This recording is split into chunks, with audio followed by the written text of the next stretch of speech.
Everybody testing. Well, there we are. Welcome, everybody. We are live, the Friday night live stream here on the Rem and Sam pod, and we are looking forward to this one. We've got a classic movie anniversary that we're gonna revisit tonight on the live stream, and we were gonna definitely the anniversary, I guess, technically was a little bit closer on Tuesday, and we were gonna have it originally be the Tuesday live stream, but there was so much going on going into the Tuesday live stream that we're like, we just have to wait. There's too much to discuss. Max Crosby trade had been rescinded, the plethora of other NFL moves as well too. Plethora, IT, good start. Check that one off the list, the word of the day. But we did have. Were we talking to somebody at work about eating the plethora earlier? I don't remember, but maybe that was something else. But either way, pause. But what are we talking about?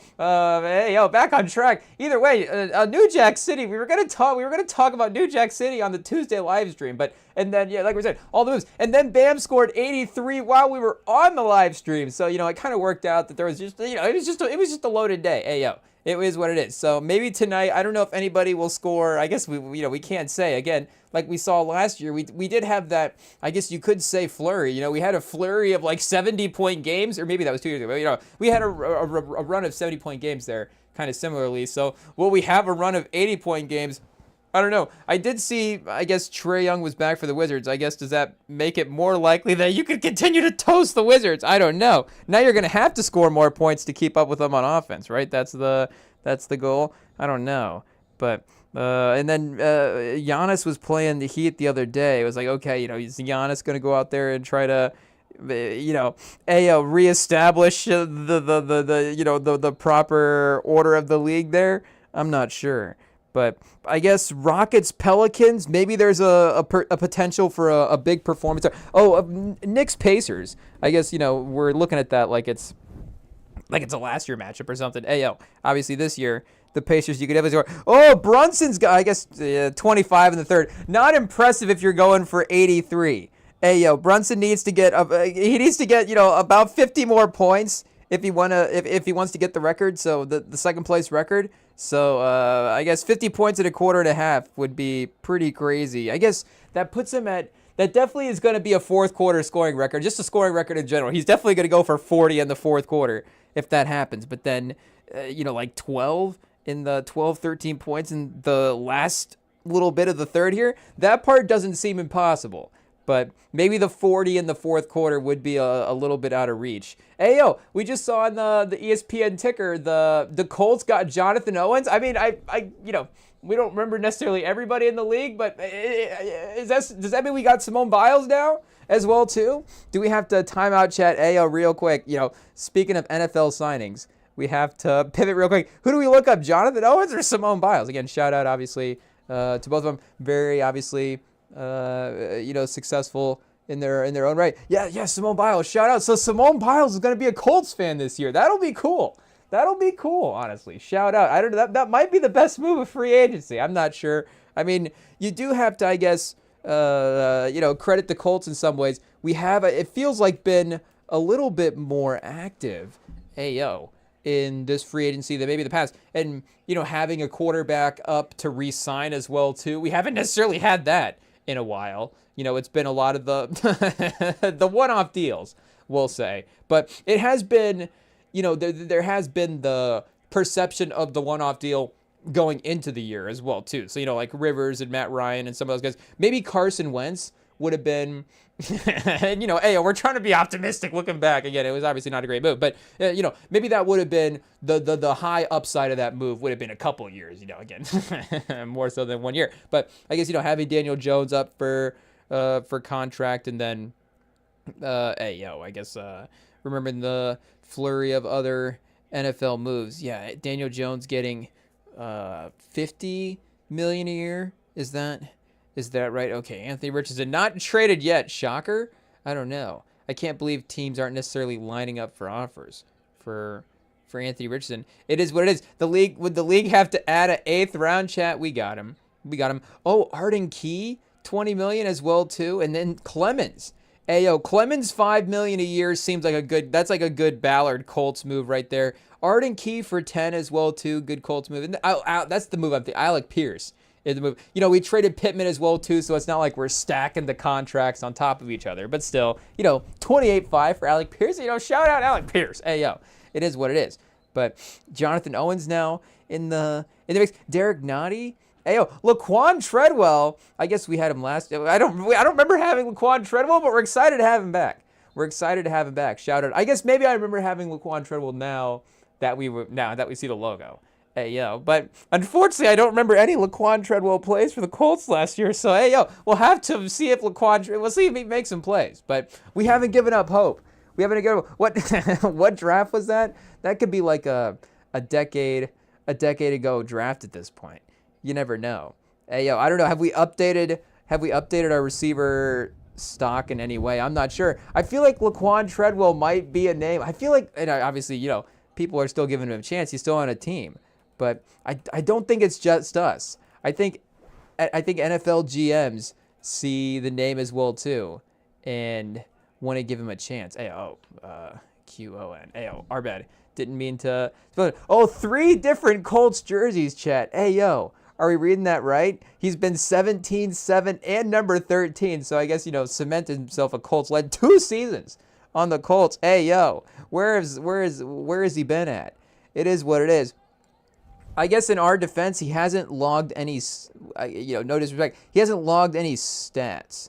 Hey, yo, what's his snap count? Do we have snap counts here for Laquan Treadwell? 36 offensive snaps, 141 special team snaps. So we do need to, we need to just remember the special teams guys more. Hey, yo, it'll be our commitment 2026. We're memorizing the Colts special teams roster. Hey, yo. It is what it is. Because shout out, obviously, you know, he's making a living. But yeah, 2016 draft. Number 23 overall pick in the 2016 draft. Again, decade-long career. Hey, yo. I mean, I don't know if we would have necessarily have said that after like year 2 or 3 as well. But again, you know, finding your lane is still important there. But I guess in terms of overall receiving yards for the class. Oh, Tyreek Hill, chat. Hey, yo. I guess, you know, was picked later for other reasons, but still, I guess, first round that year. Will Fuller was also taken in the first round. Oh, Ezekiel Elliott, I guess, is up there in receiving yards, but as a running back. Chris Moore, 4th round.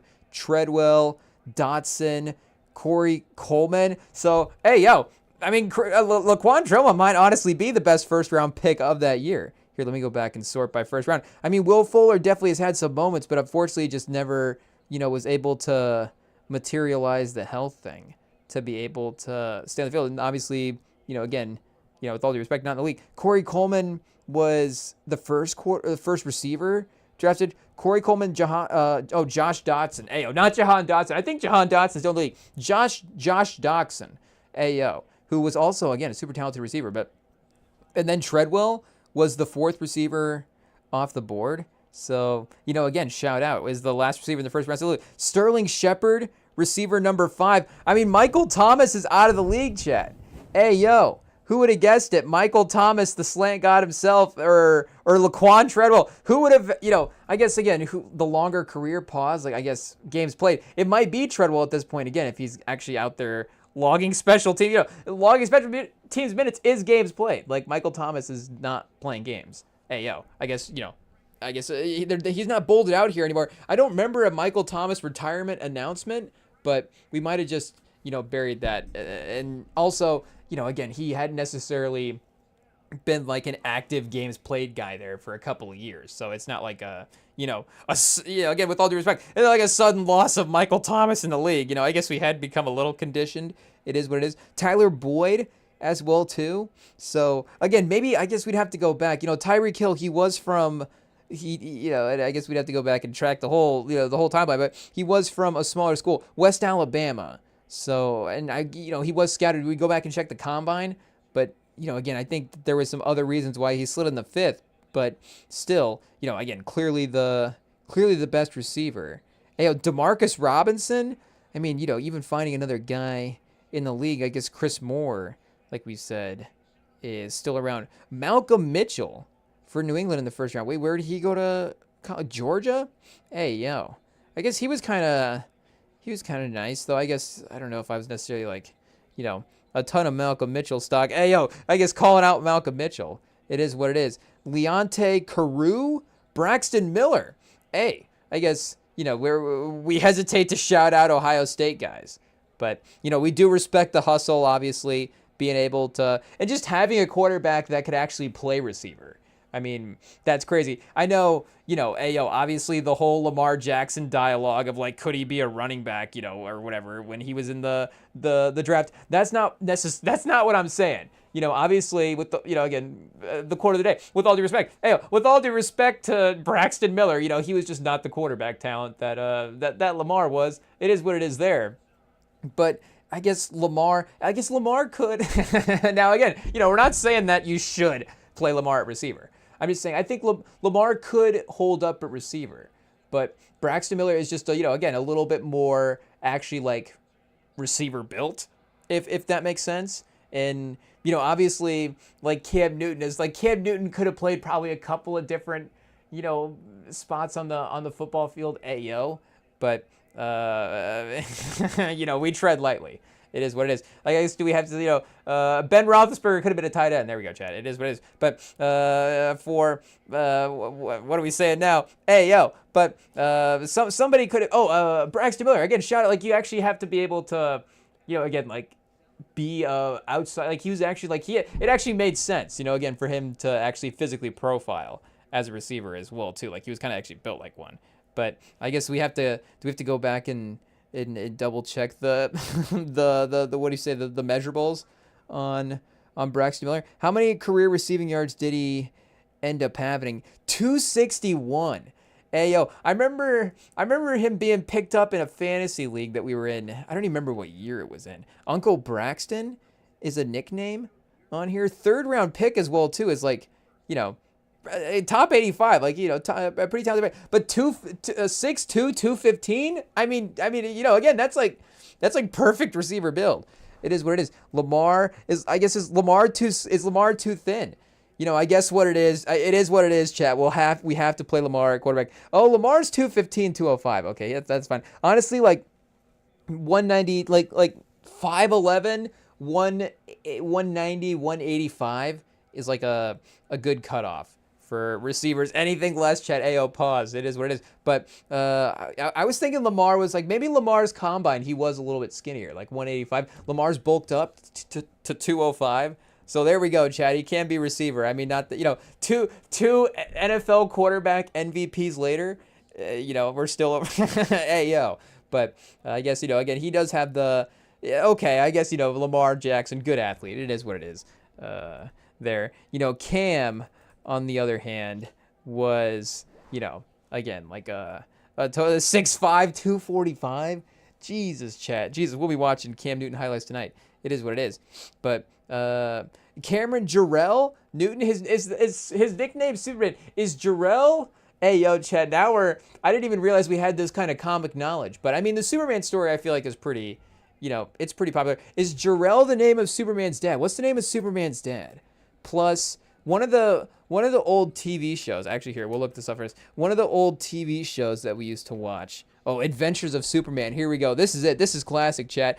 Christopher Reeves is definitely like the universal Superman. Do we say it that way? Like, Christopher Reeves is kind of like the Jerry Rice of superheroes. Like, again, we try, right? But, it's like, who is the best receiver of all time? It's obviously, again, for conversation's sake, you could obviously argue the best version of a receiver. Again, could Randy Moss, could Calvin Johnson, could, Tyreek Hill's speed, again, to bring him back up.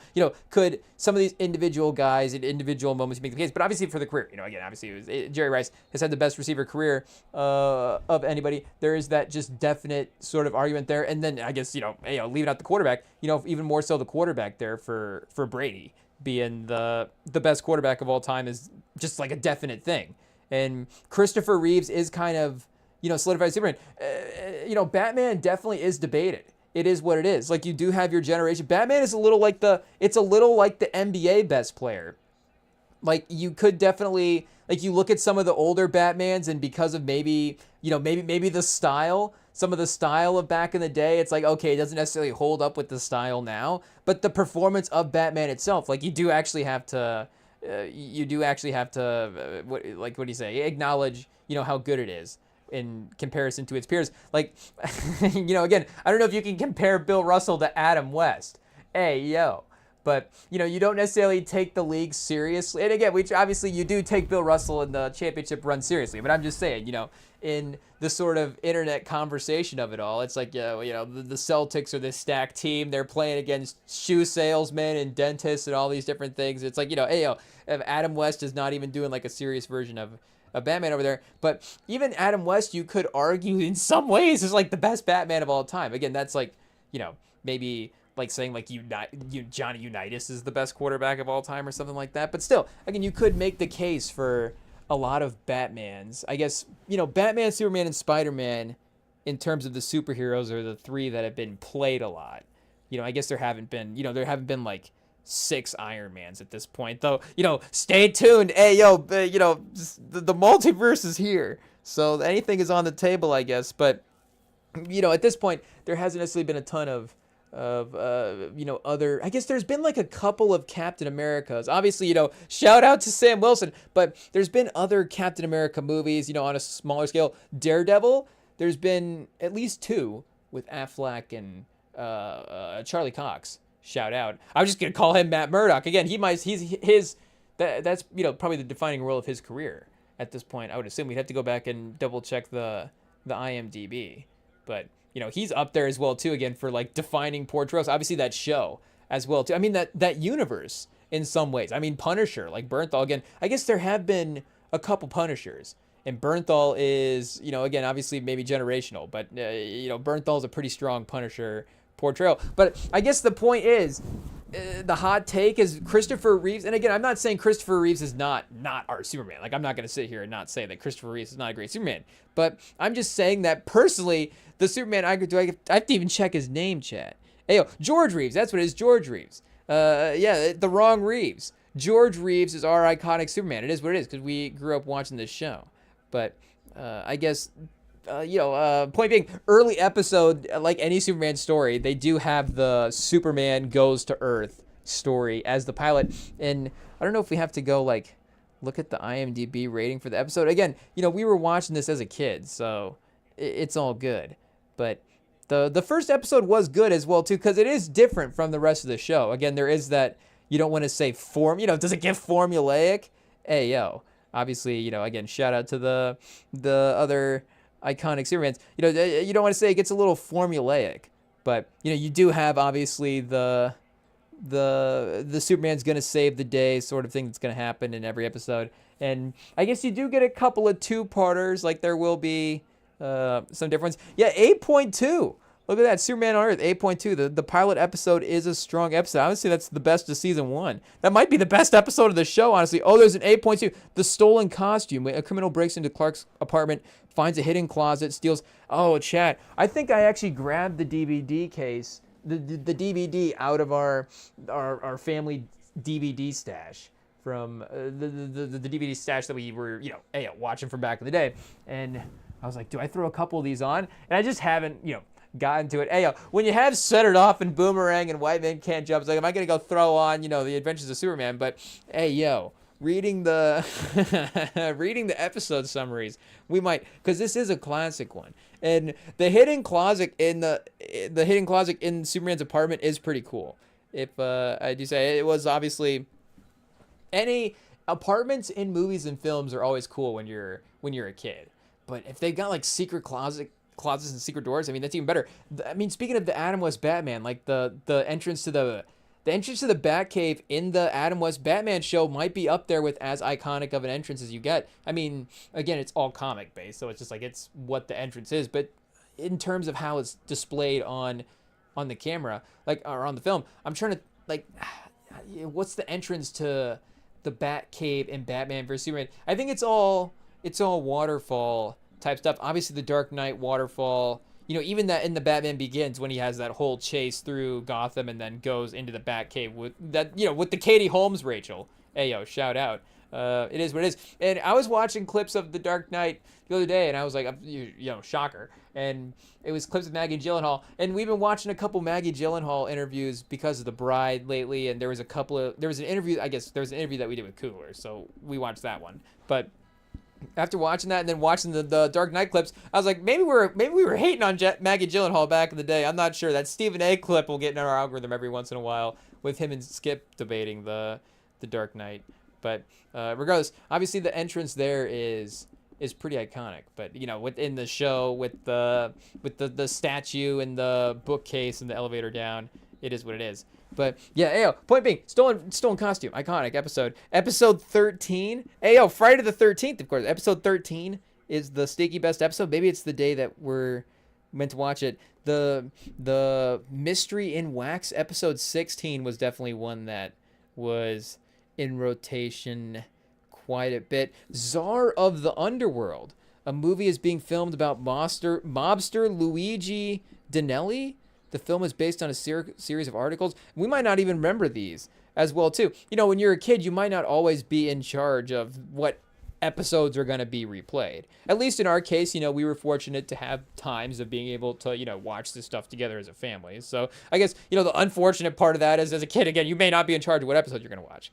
But again, I guess they're all good. But like the Ghost Wolf, the Lone Pine Timber Company. This one sounds familiar. Czar of the Underworld does not, but I guess now this one sounds interesting. Dinelli is more than displeased. He orders a hit on Clark before the reporter and Inspector Henderson can leave for Hollywood to observe filming. Later, an actor on the movie is killed with real with real ammunition being substituted for blanks. Actually, that does sound familiar now. It is, I guess, a couple other things sound familiar as well, too. But that part of the episode does sound familiar. Again, I'm not getting confused with somebody else. I guess maybe the events of other things, make that memory stand out in a different way. I don't know. But I guess, we're not psychologists. It is what it is. But shout out. But shout out to the psychologists out there that are. But yeah, I guess, shout out to George Reeves as well, too.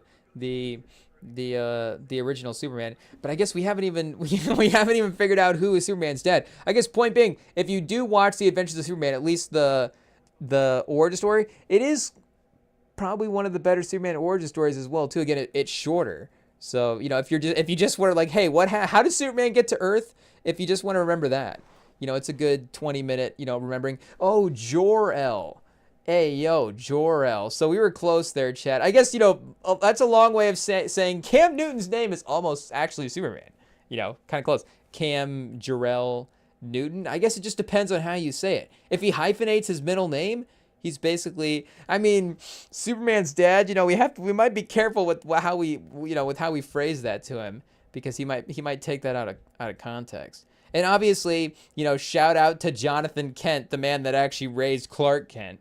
You do have to give him credit there. Who does actually, again, we're not trying to complicate Superman's past, but his biological father, Jor-El, I guess is what we meant to, is the name that we were trying to find there. And I guess, like we were saying, that iconic Superman first episode, the guy that plays his dad in that is like a kind of iconic, I guess. I don't know if iconic's the right word, but he's just a very common character actor type guy from back in the day. He's just in a lot of like little roles from back in the day. You'll see him around if you're watching a lot of old TV shows and stuff.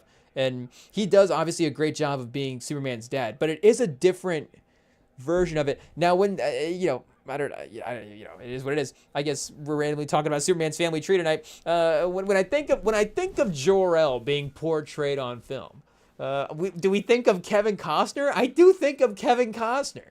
It is what it is. He does do a good job. And Cavill's Superman is definitely underrated in terms of the portrayal. Obviously, the movies may not be as iconic as the movies themselves, but obviously in terms of an actor to portray Superman, again, Cavill obviously looks the part. Like, you can, he does a good job. He does a good job. I think he would have continued to do a better job as well too if he, continued to get the part. He's continuing to become a better actor. But Costner as Jonathan Kent, like there is a strength. Do you say a strength to Costner that and I guess is Russell Crowe plays Jor-El in the Snyderverse, which is, if I'm not mistaken, which is kind of, yeah, I guess you could see that Russell Crowe being Henry Cavill's dad. It is later career Russell Crowe. I thought I saw something on IMDb for a Russell Crowe trailer for a new movie, and I was like, oh, Russell Crowe's taken, he's moved into a new lane as an actor. It is what it is. Obviously, one of the did Russell Crowe win a Sexiest Man of the Year back in the day? I wouldn't be surprised. He was one of the, what do you say, one of the hottest leading men in a couple different ways from back in the day. Hey, respect to Russell Crowe. Shout out.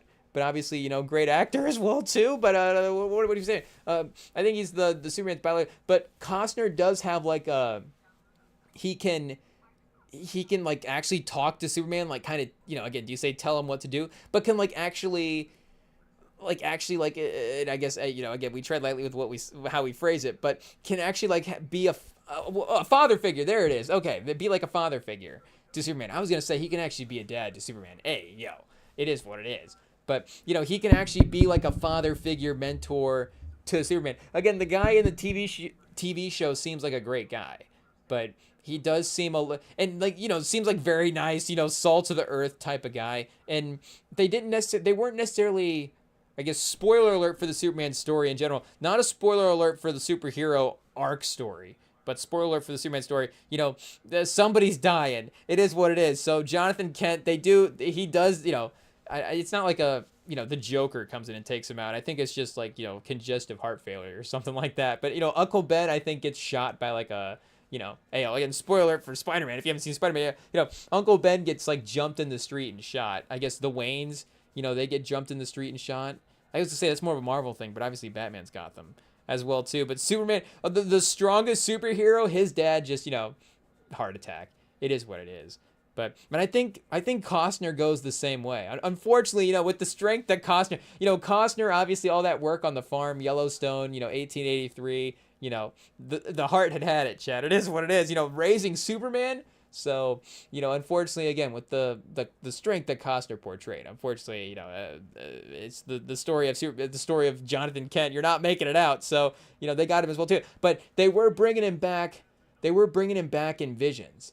So I'm trying to think. There's like a scene with Costner where they're like on a mountain somewhere, and there's probably one like that in the new movie as well too. I'm assuming. I guess we haven't necessarily seen the new Superman in its entirety, and I'm trying to think. There might be a couple of different Superman meets with I think he meets his, like the ghost of Russell Crowe as well.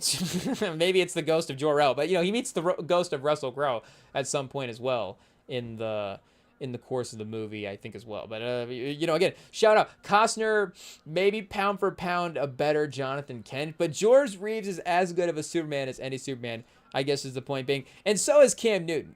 Cam Newton is obviously as great as Superman as well, too. I guess Dwight Howard also wore the Superman moniker I was going to say, is he the best Superman athlete? Again, obviously, Dwight Howard was the NBA one that jumped to mind. Because he did, that nickname was something that, again, was like, actually his. Like, there might be other people with Superman listed on their nickname page on the Sports Reference, but I don't think nobody identifies with the Superman nickname.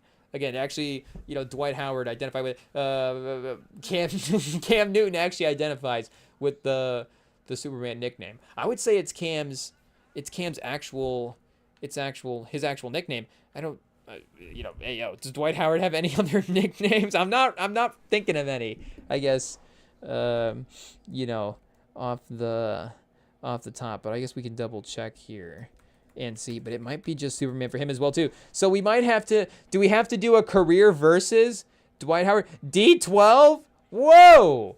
Hey, yo. I guess shout out to Dwight Howard, but D12, the Daily Double for Dwight Howard as well too. Superman is bad. The Daily Double, I guess he was a double-double, for his career. Shout out, a 20 and 10, a 15 and 12 guy for his career. I guess you'd probably say at the peak of his powers, 20 and 10, 20 and 12. But yeah, maybe for his career, like, I guess what do we say? Yeah, 15 and 12. Like maybe like actually like 16, 17, 18, 12.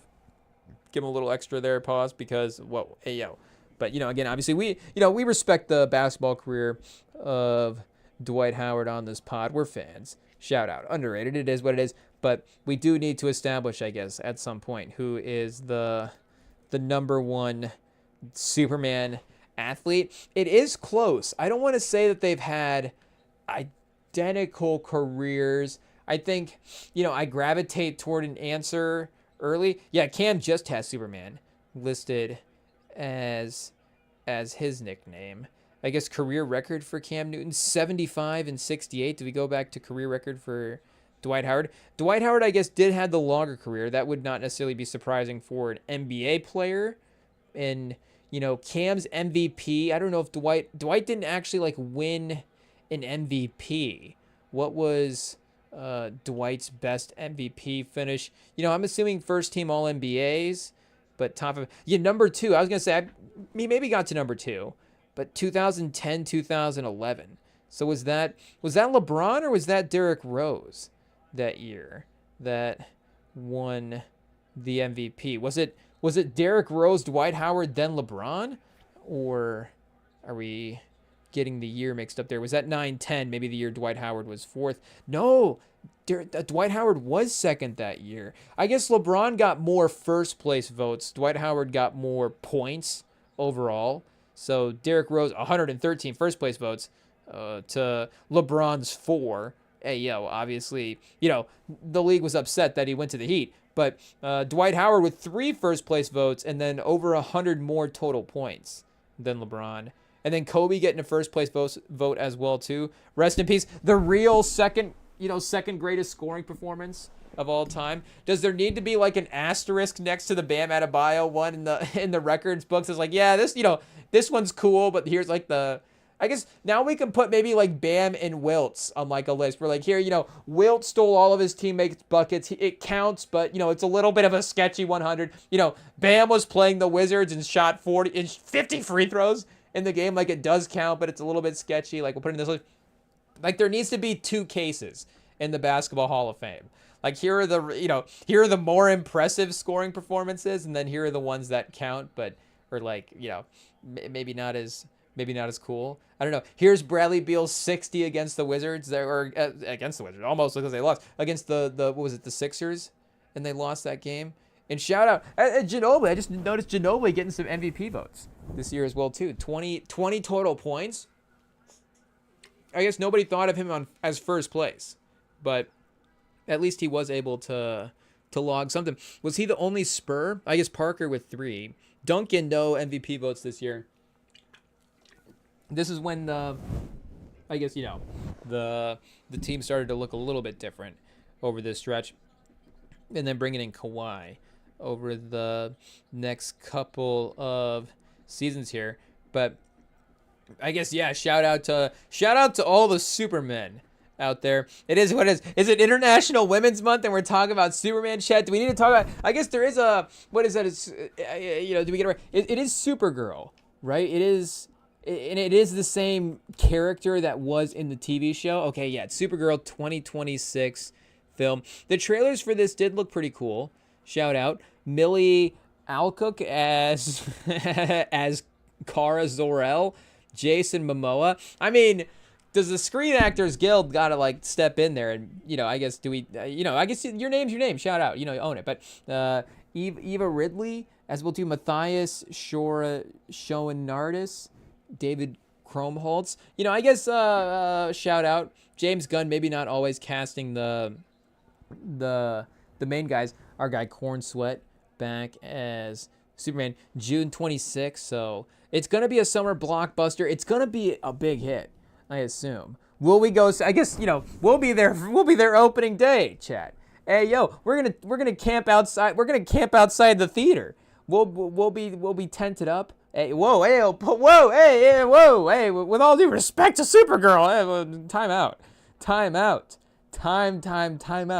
Well, I to backtrack. IT, cut that out. 3, 2, 1. We'll be camping outside the theater with the tent. That might not be a better way to say it, but at least it's maybe the intent is a little bit more clear. I'm not sure, but this is on the top of the when it hits HBO. We're gonna be watching it list. I don't know. Again, last year we only watched 2 movies in theaters. It is what it is. So it's not like we're hey, we're going every week, and this is the one week we decide to not go. It's like, okay, again, like we're saying, 2 to 3 are going to make the cut this year. So which ones are going to make the cut? We already know we're going to be there for Michael opening night. So it's got to be that one. And then I guess here, we'll just confirm live right now. The list is happening. Is Heat 2, the novel? Do we just buy the novel? I guess if we buy the novel, then maybe we don't have, okay, Heat 2 doesn't have a date. So Heat 2 is not this year. Okay, so there's a spot on the list. I thought Heat 2 might be this year, but at least the again, the list is open. But I guess speaking of December, not speaking of December, he did drop in December, so that's the unofficial way to say, speaking of, to mention December. But speaking of movies dropping in December, there we go. This December is going to be a good movie month because we're going to have Doomsday. We're going to have the Doomsday event where we're going to have Dune 3 and Doomsday. There we go. We got the name of that one right. And I think it just depends on the week. I think in the past we've said that lock it in. Avengers Doomsday is the one we're going to go see. Like, we're Avengers, we'll watch the Downey, Chris Evans, Hemsworth, Russo brothers. That'll be our trio. And for some reason today, just right now sitting here, I'm like, you know what? Maybe I'd go see Dune 3, actually, if I had to choose one. I don't know. So again, check back with us next week. We'll update you on how we're feeling. But I guess, like I said, that one's on the list as well too. So if we're only, if it's 3 tops, then we've got one summer blockbuster to make the list. It is a very, of course, IP franchise heavy. I don't want to say just all biopics as well too. Hey, can we get like 2026 most anticipated films? I guess it is the time to look up because, we do have the Oscars right around the corner. So it is obviously, thinking about the best of the best movies. Devil Wears Prada 2, the drama, Super Mario Brothers Galaxy. Project Hail Mary, of course, dropping soon. People are excited for that. The drama, Ready to Die. Peaky Blinders, The Immortal Man, Remarkably Bright Creatures. Oh, that reminds me of I can't believe they haven't mentioned it now. What's the new Spielberg movie? Disclosure Day. Disclosure Day is a top tier contender as well too. That might be, I'm not gonna lie, that might be a little reviews dependent. And I'm assuming Spielberg, like minimums, 8 out of 10, just in terms of what the critics are gonna say. Like, are the critics gonna leave the new Spielberg at like a 7.2 on some of these sites? I don't know, but if that's like, no, this is like a classic movie. Okay, if people are like, is Disclosure Day better than Sinners, then that's where we might be like, well, then I'm not going to go see it because, nothing's better than Sinners. But if they're like, okay, this is a really, really good movie, then yes, we might be locked in. A Lauren Michael documentary. I guess that could be interesting. I don't know. We've got, a Vivica Fox vehicle. I did see that. This cast looks fun. Sterling K. Brown, Janelle Monáe. Obviously, stacked with talent there. And we're 21 in. I guess Disclosure Day is already not going to be that good. This list is not even looking forward to it. It is what it is. Mortal Kombat 2. Again, it is a big movie year, but it is an interesting movie year because it's a lot of, like we're saying, these franchise type movies, but even, again, more specific version of The Adventures of Cliff Booth. Like, that's cool. Like, I'm into seeing that. Make no mistake. Do I want to see the Cliff Booth movie? Does the Cliff Booth movie feel like, like the real blockbuster?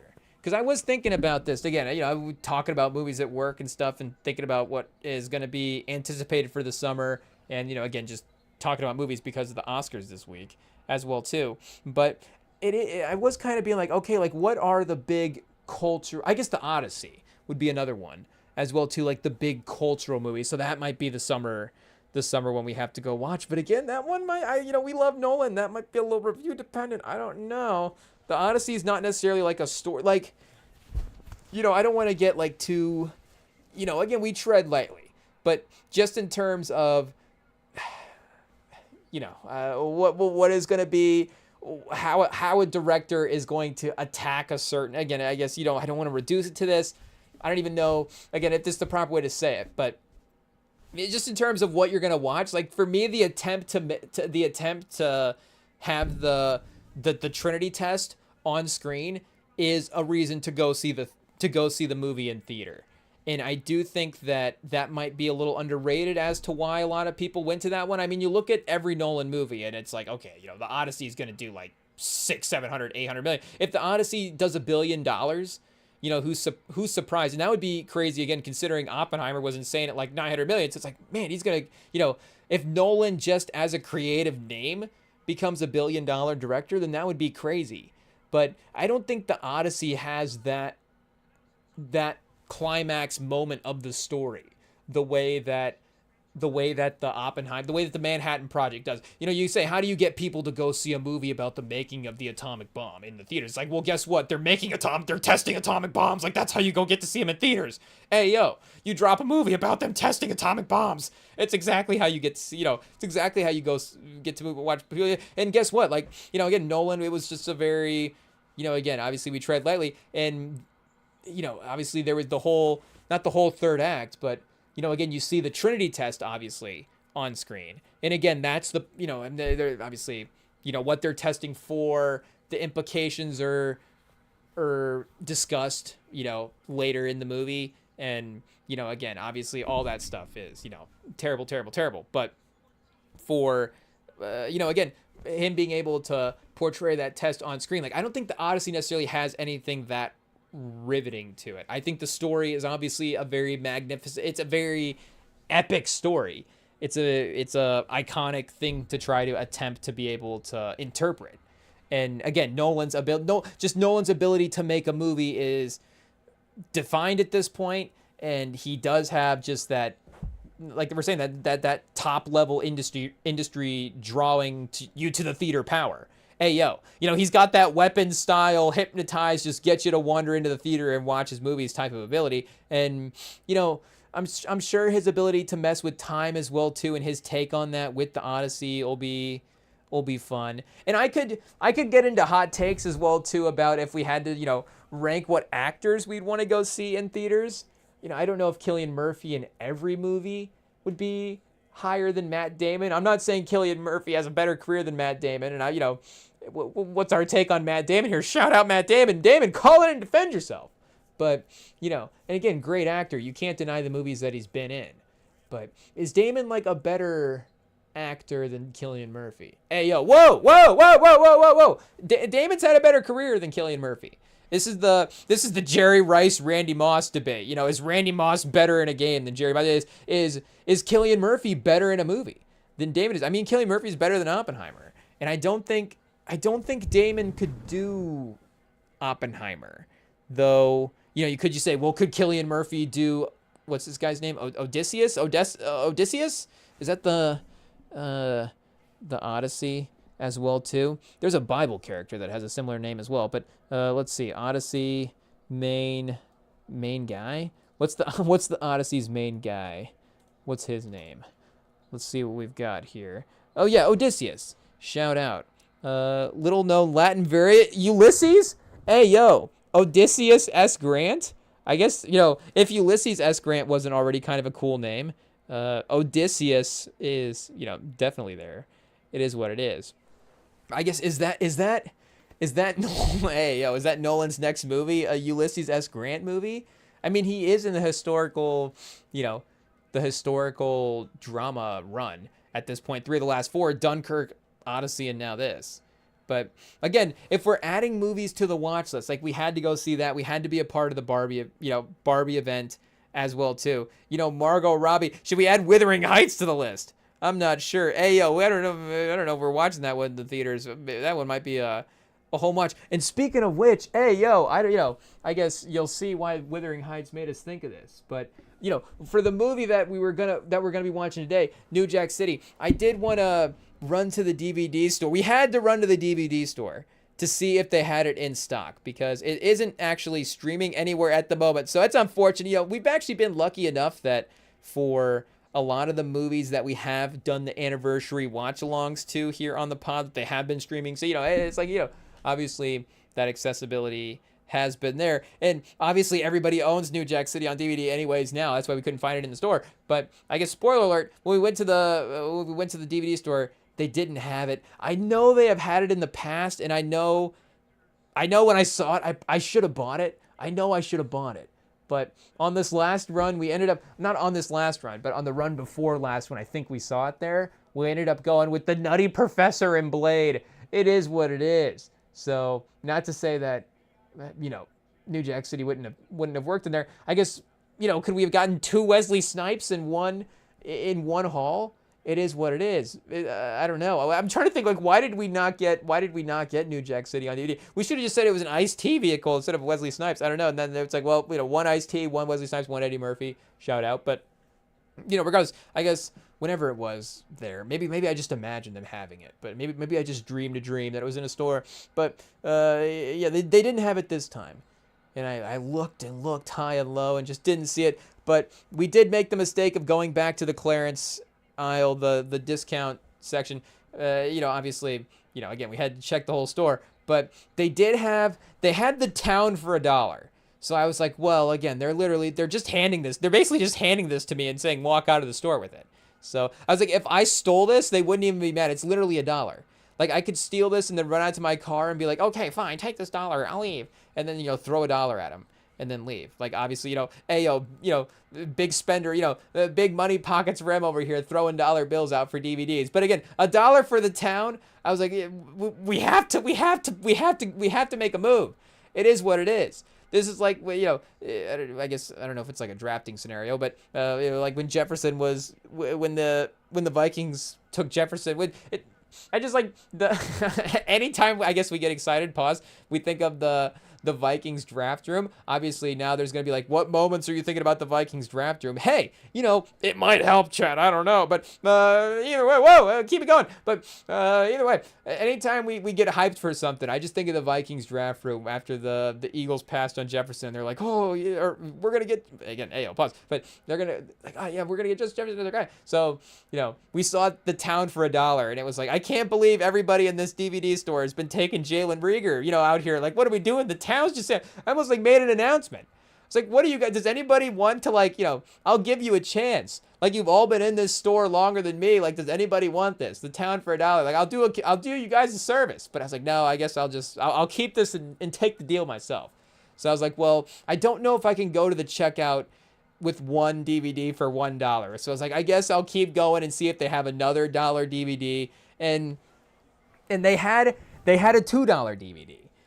But and again, it is cinema, a classic cinema deal that you can't pass on. Where's it? Oh, there it is. Hey, I was like, wait, we did get that one, did we? But hey, it is what it is. We'll just be honest and admit it. And again, classic cinema, you have to get ownership of it, I guess, when you can. Again, these days, the importance of acquiring physical media is maybe more important than ever. I don't know if that's true or not, but in this case, for $2, I felt like we had to get the Basic Instinct DVD. It is what it is. Hey, obviously, again, speaking of classics of the genre, is that the Jerry Rice of the genre? Critical acclaim, great performances, insanely rewatchable. I don't know. But I was like, okay, so now what do? We've got the town and I was like, can I leave here with just the town and Basic Instinct? Can Basic Instinct be 50% of my purchase? I don't know. But I was like, I don't quite think that is how it can work. So I was like, well, let me see if they have one more $1 or $2 DVD. And they did actually have, speaking of passing on DVDs, they did have the 8-movie collection of Fast and Furious for $25. And I said, oh man, chat, is this, the economy is right? The economy is this right now? This is where it's at. I can't get the Fast and Furious 8-person DVD collect, the eight person, I guess, maybe it's an 8-person cast by the time I get there, but, the 8 DVD collection, I can't get the 8 DVD collection for $25 in good faith. It is what it is. But, so we had to, and then I was like, oh, do we just get Fast 2? So that's the one that I'm going to regret this time. We did leave Fast 2 on the table, but in all fairness, the 3 that we did get would have been the same price as Fast 2. So not to say that Fast 2 is not as good as the 3 movies combined. It's a classic. But I don't know, the bang for the buck, I think, was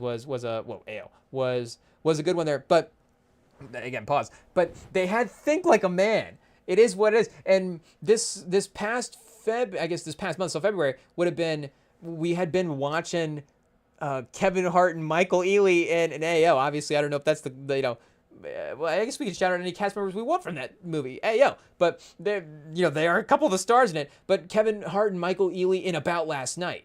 So they do obviously reunite as part of the cast in that movie, which is in that similar, of course, ensemble relationship drama type of vein. And you also do get Regina Hall as well too in that movie. And that movie is elite. And I wish they had that on DVD as well. That's going to go to the list of movies that we need to get on DVD. That is, again, we really ran up the watch time on it this month, but I could throw it on a couple more times. It is what it is. Not to say that, again, all these beloved movies I couldn't throw it on again, but you do obviously, at least for me anyways, get into that mode where I'll just like run up a movie and then be like, oh, let me go to the next one for a little bit. And then by the time, I guess, pause, you go through all the movies, you get back to like we're saying, you go through the stack. It'll be The White Men Can't Jump, then Blade, then Rush Hour, Training Day, Set It Off, Scarface, just start from the top. Pause.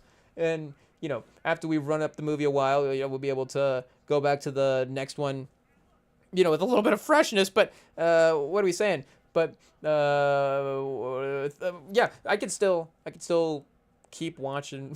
It's About Last Night. It is what it is. But Think Like a Man is classic as well too. Same cast, and I guess it helped us uneven the percentage a little bit. So we had The Town, Basic Instinct, and Think Like a Man as our haul this last time. So unfortunately, we didn't get New Jack City. We still got the ability to watch it for tonight's watch along, which I guess is good. It'd be difficult to do the watch along without the DVD. It is what it is. But we were still able to acquire the film, but we still have to put it on the list though. And then, like we said, the list is obviously what do you say? I'll put About Last Night. About Last Night is on the list, but it's not on like the main tier list. Obviously, I think at this point it's clearly like are we just getting every movie that Regina Hall's been in? Is there something similar here? But what are we saying? Girls Trip, which if you go back to our 25 for 25 is top of near the top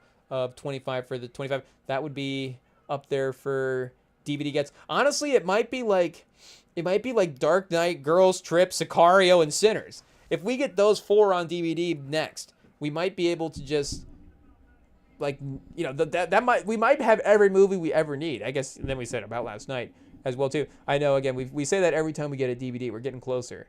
But the The Town for $1 was definitely a haul. That was definitely a steal.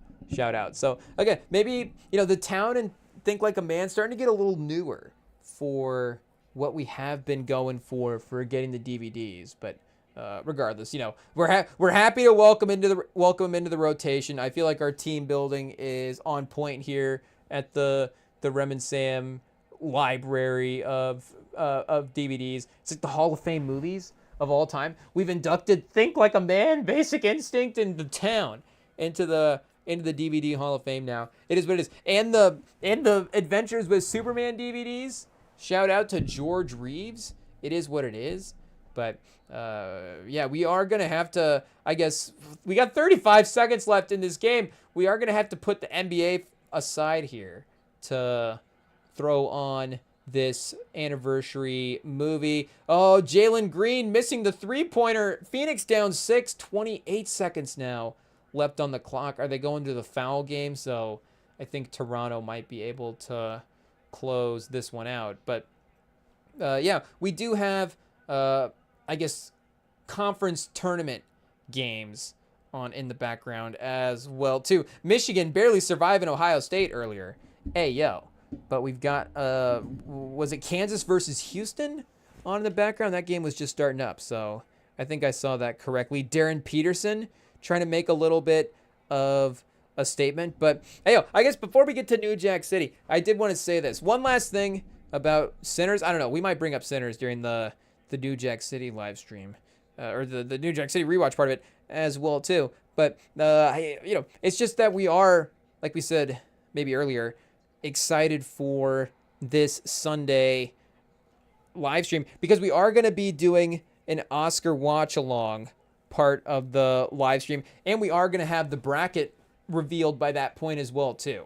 So we are going to be able to do March Madness picks and then be able to track the countdown to Best Picture at the Oscars, which, again, if we check the Poly market right now, might not necessarily get our hopes up a lot for Sinners. But I'm just thinking of it as like a, and I mean, it is what it is. I guess shout out, obviously Michael B. and some of the individual categories are looking pretty good at this point. And Sinners, 75 to 22. I did check it. It's been a couple weeks since I've checked the Poly market. It might not always be the number one place to, again, get your hopes up over here. But, Best Picture, Hamnet at 2%.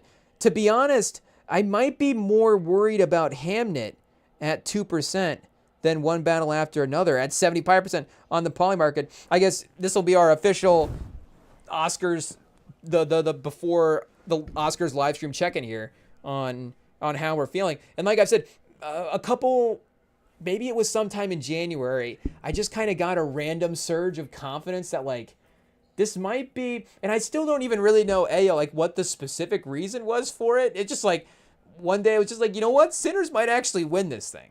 And I don't, again, I don't even know what the turning point was, but, One Battle After Another was still a little bit in conversation at that point. But now that we are here, what I just kind of mentioned is a little bit underrated, and I think why Sinners has a real shot. And this was another thing that just kind of dawned on me the other day. And again, like really surged my confidence as to like, yes, this is like, I think not even just me trying to make the case, like this could be a real reason as to why this might actually have a chance. And one, I did see an article that was like anonymous source unveils their votes. And it did specifically say, actually it didn't say Hamnet, it said sentimental value was the third sleeper option, but it did say One Battle After Another and Sinners were obviously the other two for like, here are the top 3 Best Picture options that they were thinking about. I guess they didn't just straight up say, hey, I'm the anonymous source that, voted in this specific direction. It did narrow it down to those 3. But again, it was like, okay, that I guess last little bit of confirmation. I was like, yeah, obviously, the people are definitely thinking about this movie in that type of way. And I think that, like we're saying, in terms of what the conversation is around movies at this point, and maybe it is just like what, again, like we're saying, I'm watching Coogler interviews at this point. YouTube is basically only feeding me Coogler interviews because I just keep clicking on them. It is what it is. But it does seem like the conversation around Sinners at this point, it does seem like it is still the number one movie in conversation. And I think, obviously, at the end of last year, so that November, December stretch in 2025, and I don't even remember necessarily when One Battle After Another dropped. I want to say sometime in July or August, but it may have been October as well, too. Was this in October? Okay, so September 26th. So that makes sense as to, again, why November, December, this movie was being talked about. But again, obviously, I remember that as like being a thing. Like, people were talking about this movie a couple months ago. It does not seem like people are comparing these movies, and maybe I'm viewing it wrong as well, too, now. Maybe it's like, become a set in stone fact. It's just like, yeah, One Battle After Another is going to win, and Sinners is going to have a, more likely chance in all of these other categories. But it's just like, as a movie as a whole, there is still a conversation and a hype, obviously, again, a weight, and, again, it's a great movie. It's going to be great for forever. Again, it's one of the best, but still, there is just that the power of the movie still feels very, very relevant as like a now type of thing.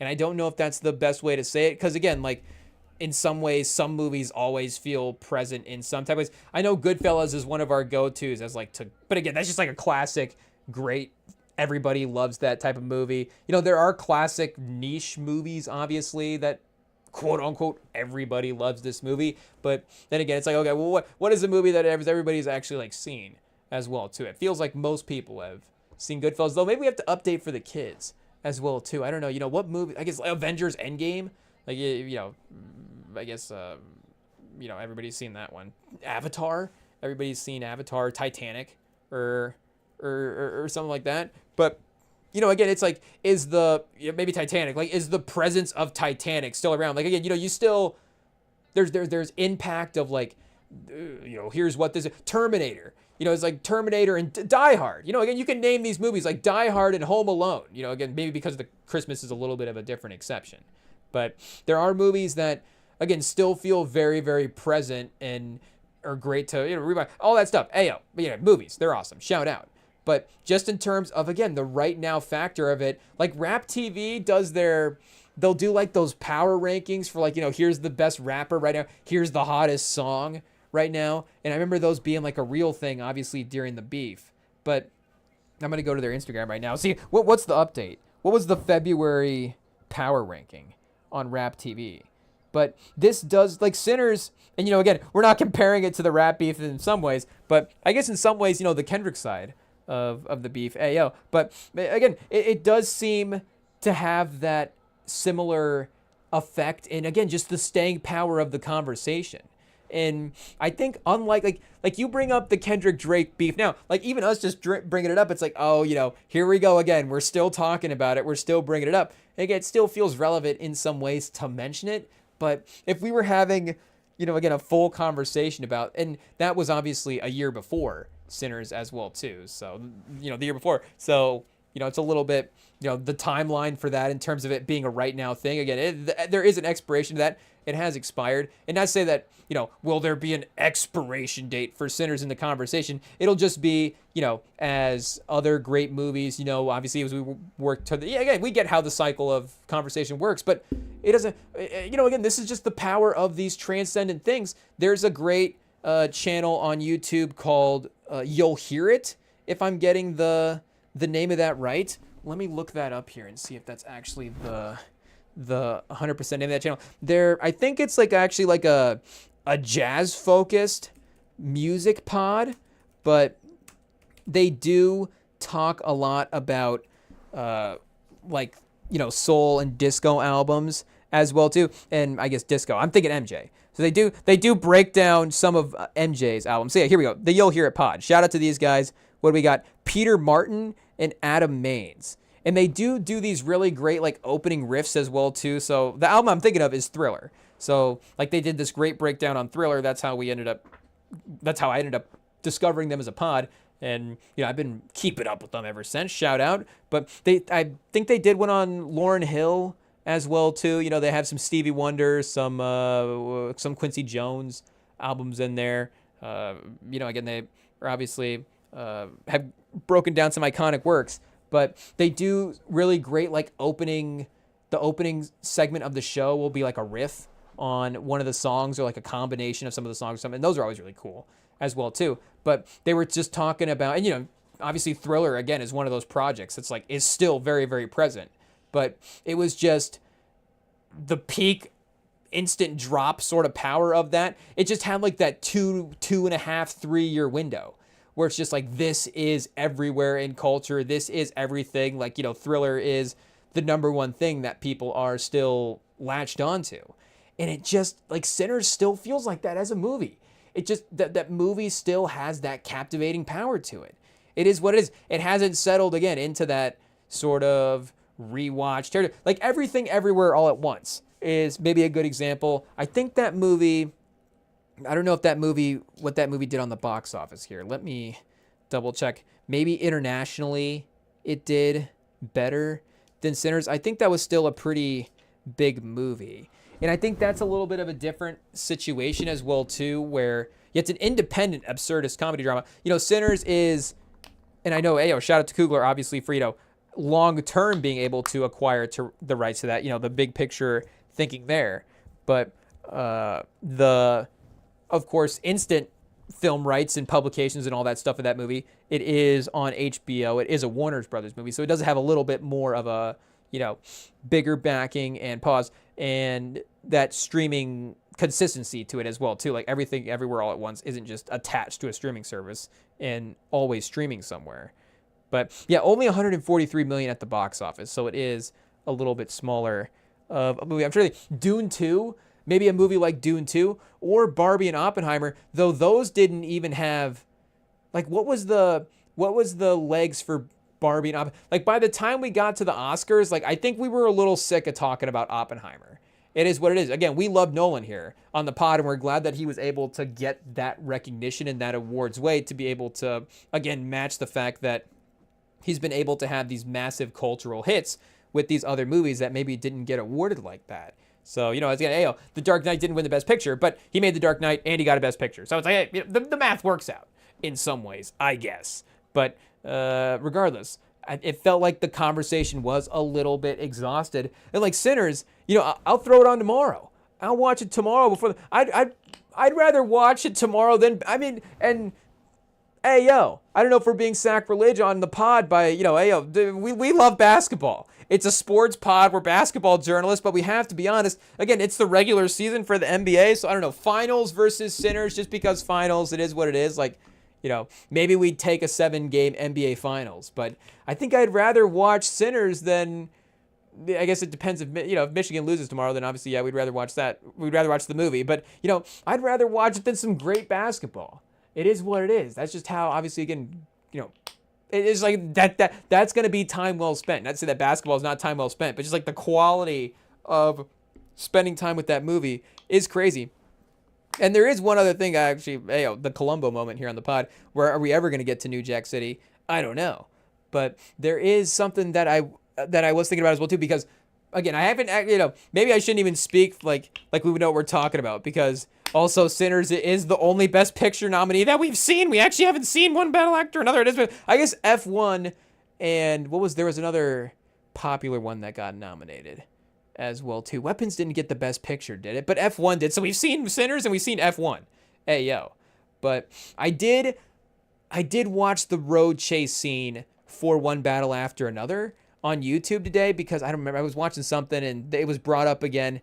And I was like, okay, again, I haven't committed to watching this movie yet. But if this is going to be one of those action set pieces that people talk about for a while, then I guess I'll throw it on. And, I don't want to be so unfair to PTA, because, again, like, hey, the Rem and Sam pod attacks PTA for the car chase scene. But, and again, we're definitely just totally all in on Sinners. Pause. It is what it is at this point. So I'm just going to, find every way to make the case for that movie. And yes, the car chase scene is cool. And maybe, again, as time goes on and I'm feeling less competitive movie to movie, I'll be able to watch that scene and appreciate it more.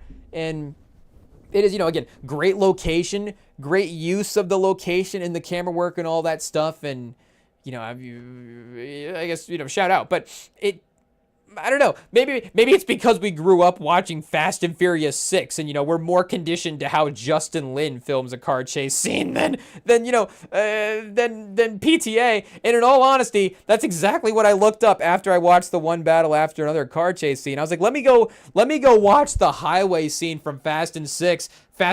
This is adrenaline. This is what car chases should be. I mean, you've got a tank in the mix. I don't know if PTA should have had a tank on the curvy highway. I think that would have been insane. I think, a tank on the curvy highway is a R&B song. We're going to be dropping this in a couple of weeks here, chat. Stay tuned. Hey, yo, tank on a curvy highway is crazy. That sound, maybe that's more of a country song. I don't know. Let us know. Is tank on a curvy highway a country song or an R&B song?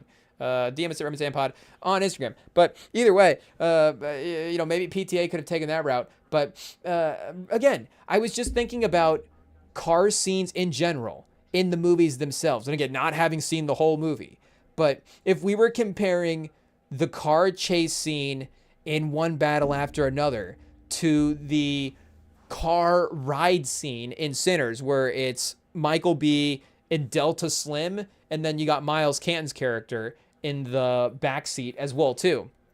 And again, obviously, they're not necessarily the same thing. You've got like a, more action-oriented, building anticipation type of moment with PTA and the chase, and you've got character introspection with what Coogler is happening in Sinners. And maybe, again, the character introspection moments are going to win out over action set pieces at the end of the day. That's probably it. That's a take more than it is a statement, or maybe just a question more than it is a statement. I don't know if that's necessarily true. Again, some movies, that's obviously not true. The action set pieces are better. I'm thinking for like the best movies though, like even in The Dark Knight or, Sicario or something like that, where you do have those great action set pieces, you do also have the great character building moments as well too that, again, round out a great movie. but the emotion that you feel in that scene in Sinners is just stronger than the anticipation that you feel in. And I'm trying to judge the scenes off of the emotion that they're trying to draw out of you. Again, pause. But I think that Sinners just does a better job of captivating that in that scene than One Battle After Another does in that scene. And I don't even know if that's the right scenes to compare, because the car chase scene, it seemed like it was more at the end of the movie. And again, you do have the Michael B. Delta Slim scene more at the beginning, like 1/3 portion of the movie. So they are different to the story. Again, different stylistically to what they are for the movie. But just if we're like, okay, what are the similar scenes that we could compare? It did seem like, okay, we do have two directors with their characters in a car. Like, how are they utilizing them for the story? And they both did a great job. But I just think that Coogler, again, in that moment, the character building is stronger. That story that Delta Slim tells, again, you tread lightly when you say it's the best moment of the movie, but in terms of, again, just the gravity that an actor provides, and it's just a strong scene from Del. I mean, it's just it's literally his. If Delroy Lindo, hopefully he does win the Oscar. I guess, I can't imagine that there's anybody else in that category that we would want more than him. I'm trying to think, again, the supporting, maybe there's a more, hey, was there a Marvel guy that got nominated? I'm not sure. I guess best supporting, Sean Penn, Stellan Skarsgård, Delroy Lindo's at 9% right now. So hopefully he's able to get the upset there as well too. But, again, that's the scene. That is definitely and if we're comparing supporting actor Oscar winning scenes, again, we're bringing that one back for Sinners. I mean, you could bring in literally any Delroy Lindo scene, but are they going to literally play the Sean Penn scene where he's like, I like, it's like, okay, like, whoa, hey, yo, like, whoa, settle down, Sean Penn. Like, is that what they're going to play at the Oscars? Like, they're going to have to be careful.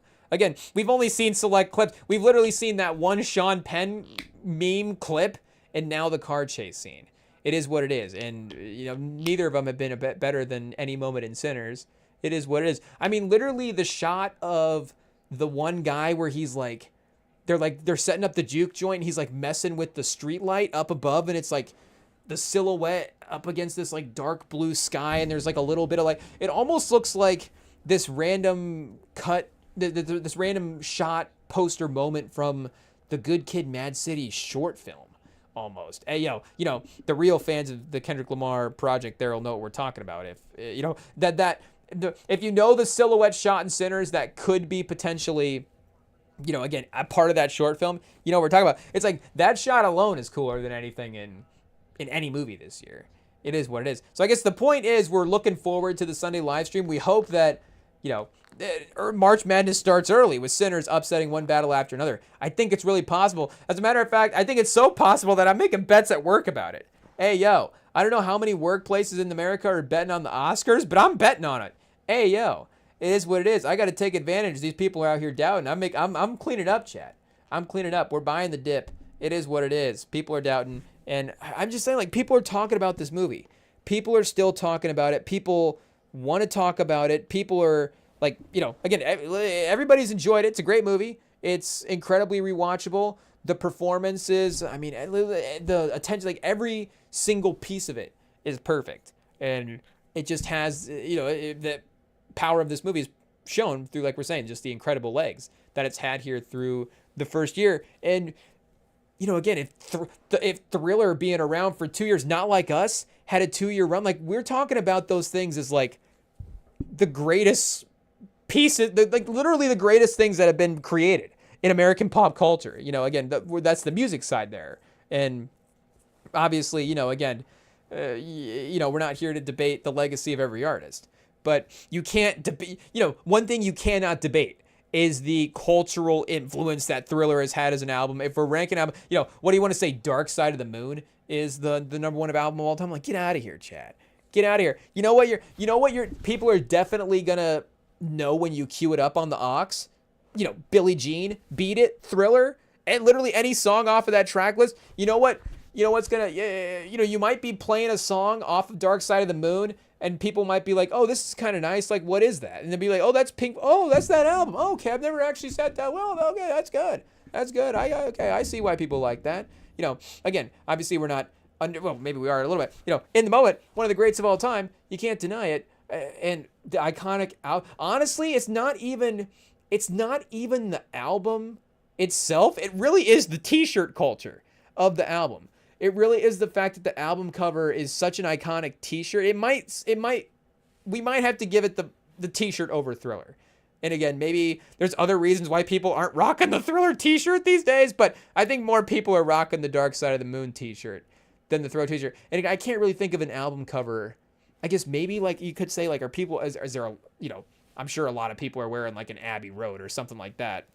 I guess that's the third. So the Mount Rushmore of iconic album covers. Again, Thriller, just because it's such a massive album. Like you do have to just, the cover is omnipresent as well too. You're not even necessarily having to rank it just based on like the design of it and how cool design it is, even though it is, again, like one of the coolest album covers as well too. MJ looking pretty sick on the front there, but again, I think that it being again having the legs for the year already shows that it is like one of the generational talents of all time.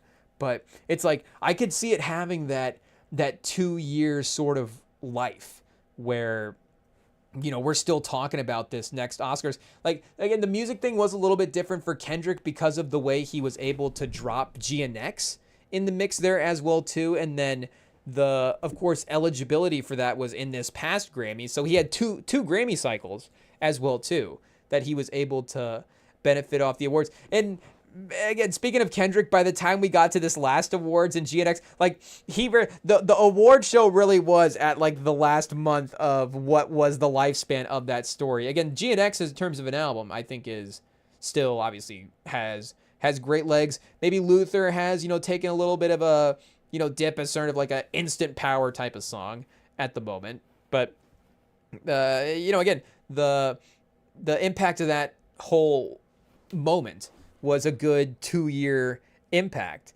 And it definitely, we definitely could be headed that way for this Sinners movie. Again, we're already basically having achieved that type of generational threshold already. But I mean, it literally could go into, I don't think I'm understating it. And obviously, a win would, I think, help, obviously help boost it to that next level.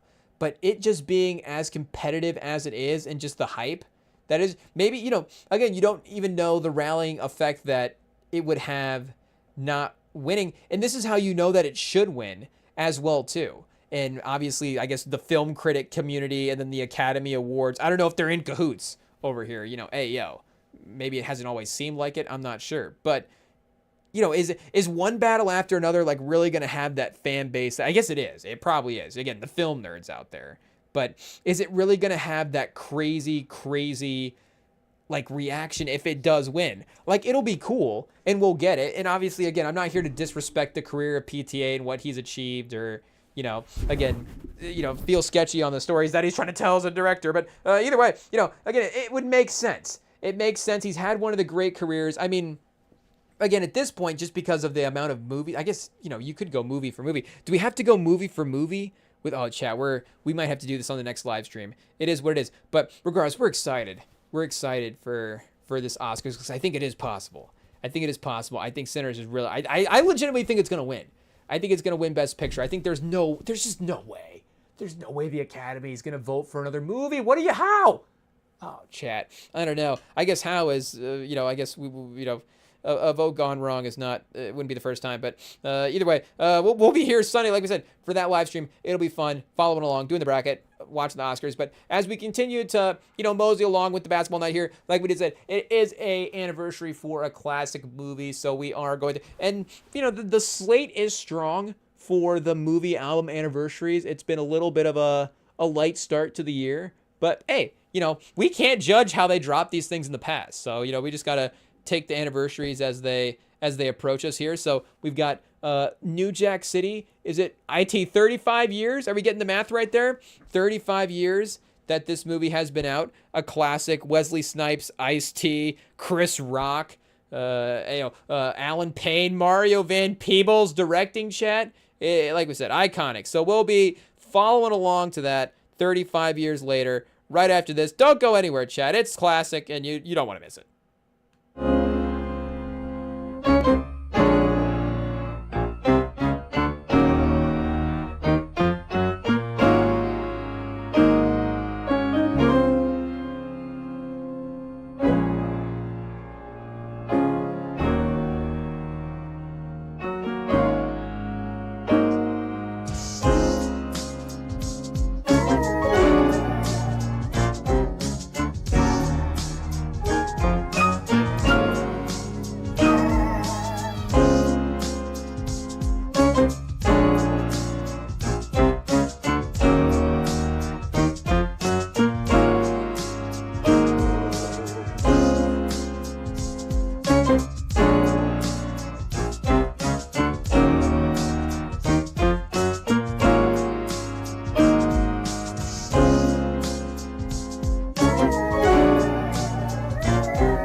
All right, chat, here we are. We are back. We've got it fired up in our background, we should say. Of course, unfortunately, the Rim and Sam pod has not been able to acquire the rights to New Jack City, and we have not been able to, we can't actually, like, watch along here on the live stream. But, of course, you know, you can fire up and watch along with us. We've got Wesley Snipes' name rolling across the title screen. As of right now, Ice-T, just to help timestamp it a little bit. Hey, yo, and there we go. New Jack City. The title emerges as well too. So this is, of course, like we said, is definitely gonna be just one of the most beloved movies that we watch here on the Reb and Sam pod on this year. You know, this run through for the anniversary cycle. And you know, if we're speaking about you know, from a sort of hip hop stance as well too, this is definitely one of the most referenced movies. And we were talking about this, and again, speaking of sinners, we said, will we bring it up in this rewatch? Right away. But of course, we did have Kendrick mentioning that in a lyric in the Baby Keem album. So we were, as a part of the Oscars live stream, gonna do a ranking of the best things from Sinners that could be shouted out as rap lyrics. But stay tuned. The Sunday live stream, again, it's gonna be fun. But again, in terms of characters anyways and movies, this one is definitely mentioned as well too. And I initially was thinking characters, obviously, you know, the man, the myth, the legend himself, Mr. Wesley Snipes, you know, his character in this movie, Nino Brown, is I think heavily referenced character, of course, in the genre. And I would just say, like we're saying again, the movie as well too, with the Carters, I think being, you know, something that people, you know, shout out to. Obviously, just the real life crossovers there as well. But again, you know, people obviously directly refer to Wesley Snipes' character, you know, by name. And obviously, iconic opening of them dangling the guy off the bridge, just immediately setting the stage for, again, the lengths that he will go to, the ruthlessness approach that he takes. And I think every villain does have a great, like, getting out of the car moment. You know, we did bring up Daredevil a little bit earlier. Wilson Fisk in the Daredevil TV show is one of, I think, the better, like, getting out of it. There's a lot of scenes in, like, him in limos, and I think there's, like, a couple of prison transport scenes as well too, but a lot of him in cars, getting out of cars as, like, a mob boss. Of course, Wesley Snipes as Nino Brown, you do get the introduction here, the classic, like, shoes stepping out of the car is an iconic villain introduction. Maybe something we've gone away from. We need that in a movie in 2026. Again, I don't know, all this IP stuff, you know, is it, I guess, Wilson Fisk, you know, like we said, Marvel's IP, but I don't know. We need to find a way to work that back into a storyline. Yeah, everybody's in space now. Hey, yo, one of these Earthbound movies, can somebody have a just like, it's not this difficult. See, this is what I mean. Like, what's the state of movies like in 2026? Are people just overthinking everything? Hey, yo, what happened to, hey, this guy's a bad guy and he's going to get out of the car and you're going to show his, you know, you're going to show him walking. It's just going to be like his dress shoes and his dress pants. And like, here's the, you know, here's what looks like could be a pretty sick fit. And you're just going to slowly see him walking over to the crime scene and then get a reveal of the character himself. Of course, Ice-T and Chris Rock, iconic as well too. We'll have to double check here. This, of course, you know, hey, yo, just it being 91, you know, you're gonna get, of course, and hey, yo, you know, just seeing Chris Rock, of course, it's early Chris Rock. Is this, is this his first film role? I guess we'll double check. Saturday, no, it can't be. Saturday Night Live in 84. I guess 80s Chris Rock. Oh, Beverly Hills Cop 2. Hey, yo. Oh, chat. I'm trying to remember. I don't know. That one has been, we have been watching that one maybe more recently than Cop 1. I'm not sure. Again, just us in our cycle of running up movies. You know, we've been running up that one. And Ayo, Chris Rock, of course, making the getaway from Ice-T early, getting on the bike. Ice-T, keeping up with a guy on the bike. Shout out, Ice-T. Hey, yo! Chat. I don't know where we rank him. Obviously, shout out to Rewatchables is probably the best pod for ranking movie runners. But maybe we need to send him a little email and tell him to get Ice-T chasing down Pookie in the rankings. I mean, we've got a full sprint. We've got him like 40-yard dash camera straight down the runway type of camera angle there. So we really do get a full look at the form. For him to go down the stairs as well too and keep up with Pookie, like I think if you can of course successfully ride a bike downstairs, it's just gonna be quicker. It is what it is. Pookie's got to pedal faster. It is what it is. We're literally on a straightaway bridge. Again, another set of stairs, so you do have to be careful there. Make no mistake. But it's not like he's riding the railing. These are pretty steep, though. I do have to give him that. It is a risk. And obviously, oh, the steepness is going to get him, chat. Oh, it's going to get him. It's going to get him. Oh, chat. There he goes. There he goes. It is what it is. But like we were saying, obviously... Ice-T didn't have the Chris Jones wipeout and, what happens next. He is able to, fortunately, keep up a little bit. And the Raiders jacket as well, too. Where does Ice-T's New Jack City movie character rank? Oh, chat, the Achilles. Hey, yo, speaking of the Raider, is this, I guess we need to get Pookie on the Jason Tatum Achilles treatment. And he kind of is, honestly. Like, we have to go back. Do they address the Pookie? I'm trying to think. Is he, like, in an ankle brace the entire time? Maybe, again, with the Tatum return, we're a little bit more aware of Achilles injuries just in general now. It is what it is. And, obviously the point is for it to be, non-major so you can keep it moving, and obviously there are other struggles that Pookie has later outside of his Achilles. It is what it is. But hey, we get the basketball cutaway right away, of course. Not necessarily before White Men Can't Jump, but you do obviously have the basketball legacy of Nino Brown there. I'm trying to think, Alan Payne not able to quite keep up. It is what it is. And obviously the guy missing the shot as well too, not necessarily something that you see too much. It is what it is. Or the no net basket as well too, one of the worst to judge you get. It is what it is. But what are we saying about Pookie? Oh yeah, the 200. He does seem to recover pretty well. Again, maybe maybe there's reasons for his recovery as well too. Does he use substances to accelerate his recovery? Is there maybe we need to look into is Tatum on Pookie's recovery? Maybe we don't want to assume because we want our guy Tatum there for the playoffs. But it does seem like he was being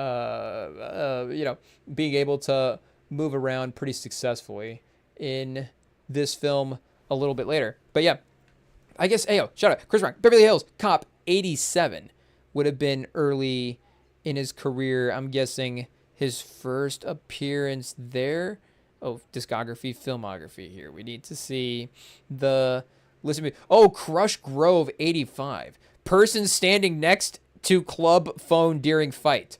An uncredited role in Kush Grove. That's specific enough that I actually want to go look up this movie now. Just like we can definitely find him. Hey, we need to find a fight, and then during that fight, find a person standing next to the phone booth. And I mean, I feel like that perfectly fits the description of person standing next to club phone during fight. Okay, so not phone booth, club phone during fight. And also maybe we just look for Chris Rock, but Beverly Hills Cop 2 as well too. Playboy Mansion Valet. Oh, Chad. Hey, we just don't remember that scene. It is what it is. But Comedy's Dirtiest Dozen. I'm gonna get you, sucker. Who is Chris Rock? 1989, and then New Jack City, 1991. So again, himself in a direct-to-video concert film, and then Rib Joint Customer, and I'm gonna get you, sucker. We maybe need to throw this one on as well too. Is this on Tubi right now? I guess we can't go to the phone. It is what it is. But for some reason, something about this sounds familiar. So we might have to throw this on the watcher. Jim Brown. Oh, chat. It's got Jim Brown. Hey, yo. Is that American great running back Jim Brown and John Witherspoon? And I mean, keeping everyone, Isaac Hayes as well too. Kadeem Hardison. Hey, yo. I mean, obviously Chris Rock and Damon Wayans. Shout out. I mean, this movie is pretty stacked. We were looking for Jim Brown. Yeah, Chad, Jim Brown. Hey, yo. So we're definitely gonna have to throw this one on. But then New Jack City and Boomerang. Boom, boom. 91, 92. Popping in both of those movies for Chris Rock. I mean, iconic, again, like just him being in the movie. Obviously, Pookie is Pookie his most iconic character? It might be. Again, it's not his, like, most important character in the film. He's still, like, what, the fourth man in this movie? You would definitely maybe make the case for him. No, you can't make the case for him over Alan Payne. It is what it is. So you've got Wesley Snipes, Ice-T, Alan Payne, and then I don't know, Chris Rock, and then Alan Payne. Again, I don't know. DM us at Rem and Sam Pod. What's the proper power ranking for star power for this movie? Hey, yo, I mean, the film work obviously with Ice-T in the club chasing down Wesley Snipes, of course, starting his process of trying to infiltrate. And I mean, again, we were mentioning the suit as well too earlier, but just, I mean, absolutely one of the best dressed movie characters of all time. I mean, the chain is pretty great. And then, just the simple fit around it as well too. He knows when to wear the exquisite fit and then he knows what the proper version of the exquisite fit is. They're not doing too much with him as the villain. It's not like he's like, I'm going to wear the big suit and he's not wearing like all six things. Like, he's actually like, I'm going to dress well. Hey, yo, it is what it is. Like, he's like, okay, we got the chain on. The chain is the piece. The chain is the centerpiece. The shirt's got the nice gold button at the top there to complement everything. But, it's not necessarily the suit that he had on before. It is what it is.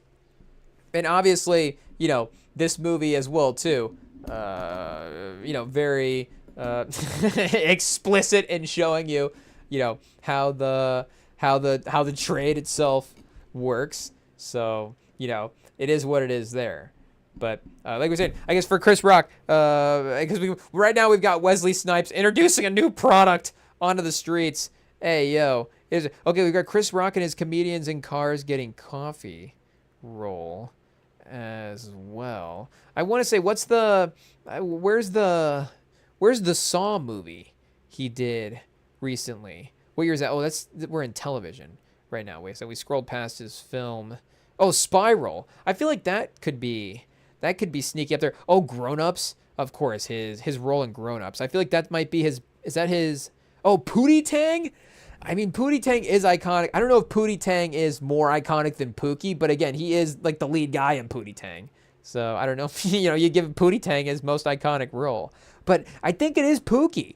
I think it's gotta be. I don't know if, again, this is a hot take, but like head of state. Like, Head of State is good. Well, Longest Yard as well too. So it's either his role, but Grown Ups, he is more obviously like a, he's more of a side character in that movie. It is what it is. Grown Ups is probably sneaky, at least in our circle anyways. It is a lot of people love that movie, and maybe it is, maybe we don't love it as much as everybody in our circle. But I feel like his character development in the movie, I'm trying to remember his storyline. Hey, yo. Because, of course, what Snyder's got, Rob Snyder's got the hot daughters, and then Kevin James, I guess I forget. We're gonna have to go. I might actually go back and watch Grown Ups. I guess I haven't seen it in a while. I'd go back and throw it on. It is what it is. Salma Hayek is Adam Sandler's lady in that one, and then Maya Rudolph. I guess, yeah, like I'm saying, I'm not remembering this movie too well. It is what it is. It's my bad for not revisiting Grown Ups all that much. But maybe like I guess he's in Madagascar here. Like, is his voice work in Madagascar pretty iconic? I'm not sure. And again, obviously some great classic movies here. But I think, yeah, Pookie definitely has to take the the #1 spot. Oh, and you see the merciless action on the streets as well too by Nino Brown and his gang. Hey yo, it's like Denzel and American Gangster. Maybe the two most explicit, murders carried out on the street. We've got Denzel when he gets Idris Elba. That might be the #1. But we got this one in New Jack City here as well too. And then, we've got him taking the chat, the guy naked. Hey, yo. It is what it is. But hey, yo, the old man. Shout out. We need to know who this guy is as well too. Obviously, if you know the movie, the old man is Bill Cobbs, chat. Bill Cobbs. Shout out to Wilbert Cobbs, the man himself, Mr. Wilbert Cobbs, the legend. Obviously important to the movie. Stay tuned. No spoilers if you haven't seen it, but spoilers also if you haven't seen it, because we will spoil it. Obviously, we'll get there eventually. But important character, obviously, to the movie. But like we were saying, Chris Rock is great. But for Wesley Snipes as well too. I mean, maybe for everybody, this is sneaky one of those most iconic movies. I mean, Wesley Snipes, you could immediately, I guess Blade maybe would be his most important role. It's, between Nino Brown, Blade, White Men Can't Jump, and then what would be a fourth Mount Rushmore immediate one to Mo Better Blues, maybe Jungle Fever is one that could definitely be there.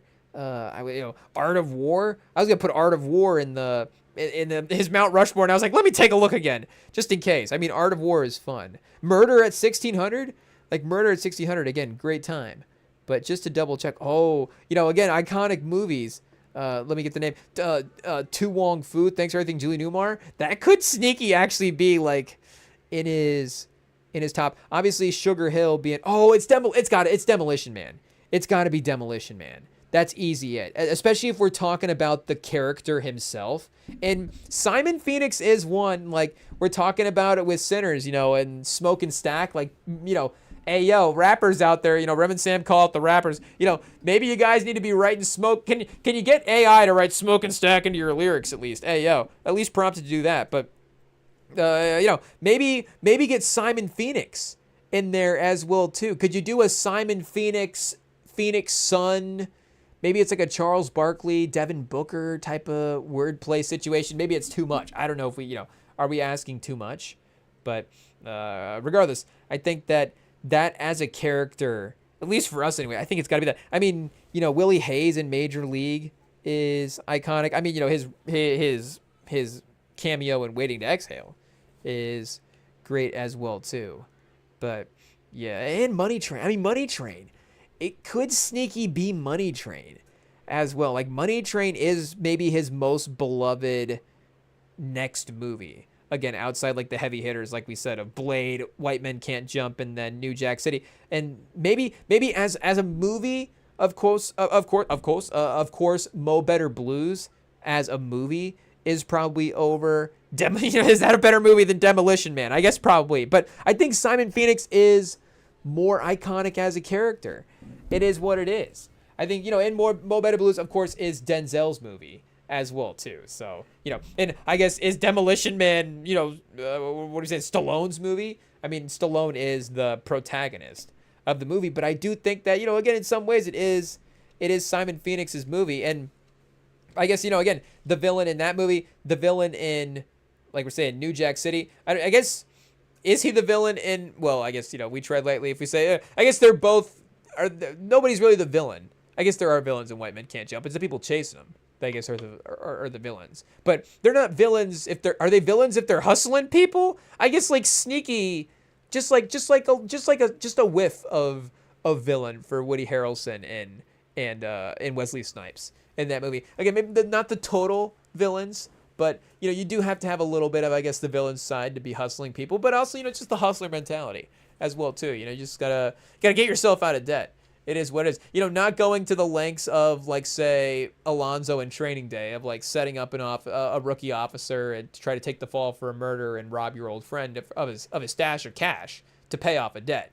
I don't know if Woody Harrelson had ever crossed his mind, but never quite went to those levels. But again, it's just they're just like, hey, instead we'll just we'll just hustle people at basketball games. It is what it is. So is that is that the alternate version of Training Day, where like Ethan Hawke and Denzel, like Ethan Hawke's like, no man, we can just go play basketball, man. I'm telling you, people don't think I'm any good. So you go out there, you pick me as a teammate. They'll buy it every time, and we'll win the game. It'll be great. That's not our finest Ethan Hawke. It is what it is. But just to be clear, that was Ethan Hawke there that we were trying to perform. And I guess speaking of Ethan Hawke, him and Wesley Snipes together in Brooklyn's Finest, written by Anton Fuqua. Again, Michael dropping later this year, top of our watch list. It's all full circle. Chat pause. It is what it is.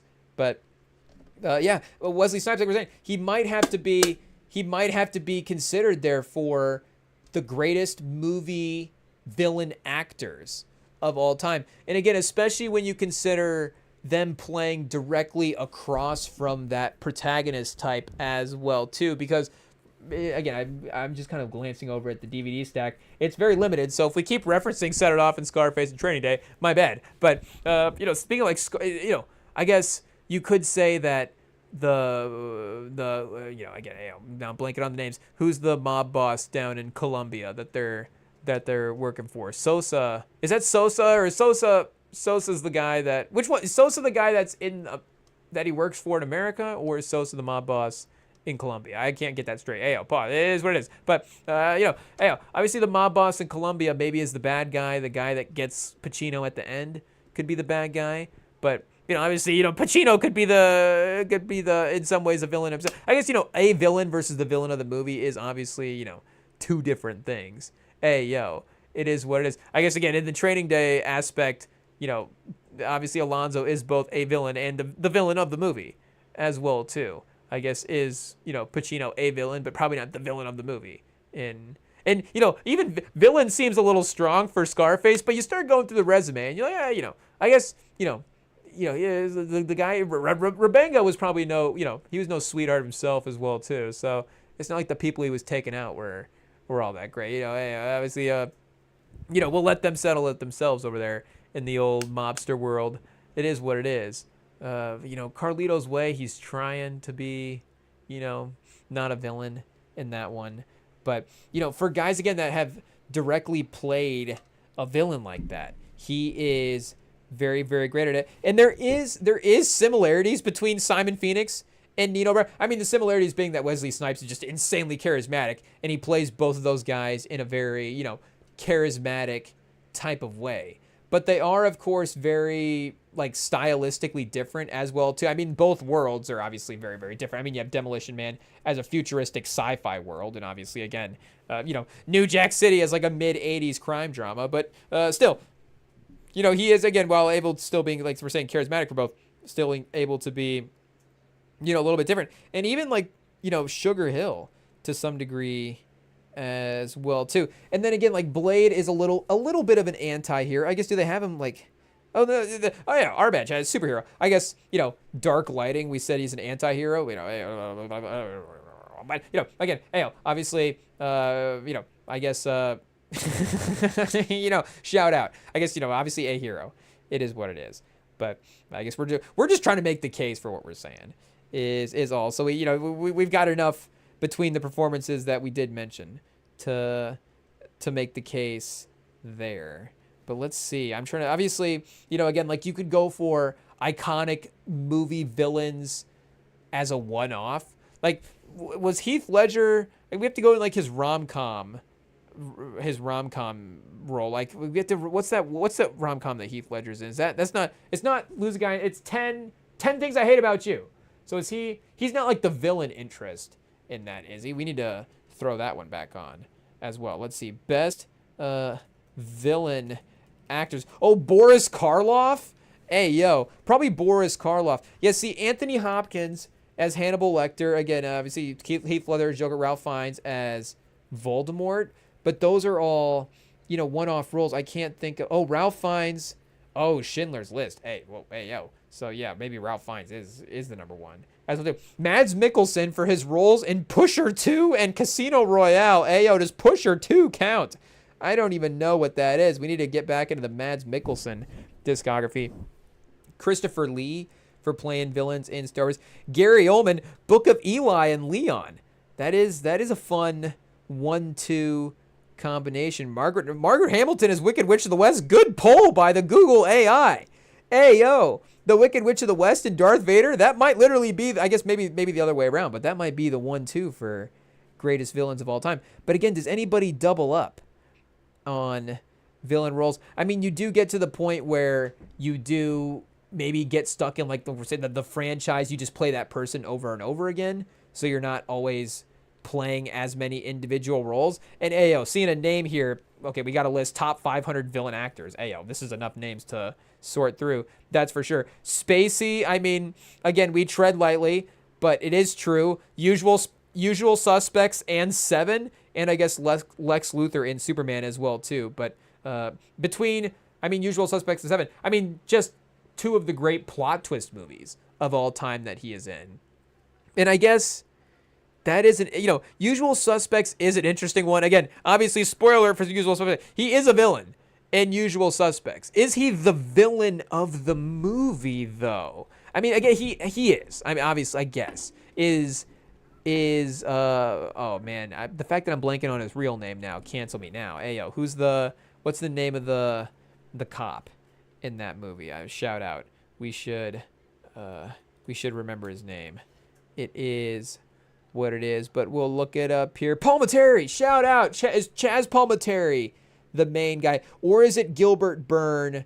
The guy that, of course, again, spoiler, but the guy that you think is what's the name of the Kaiser Sose? The fact that we forget Kaiser Sose's name. Ayo, it is what it is. But what are you saying? Is Gilbert Byrne the protagonist and then Kaiser Sose the antagonist, or is Chaz Palminteri the protagonist? I guess it's easy to say that Chaz Palminteri, but I don't know, from a film story structure standpoint, I guess we'd have to double check with an expert there. Samuel L. Unbreakable, 1408, Jackie Brown, Old Boy the Spirit, Kingsman, Django. I mean, yeah, villain there, but not the main villain per se. And then Pulp Fiction. He's not a villain in Pulp Fiction, is he?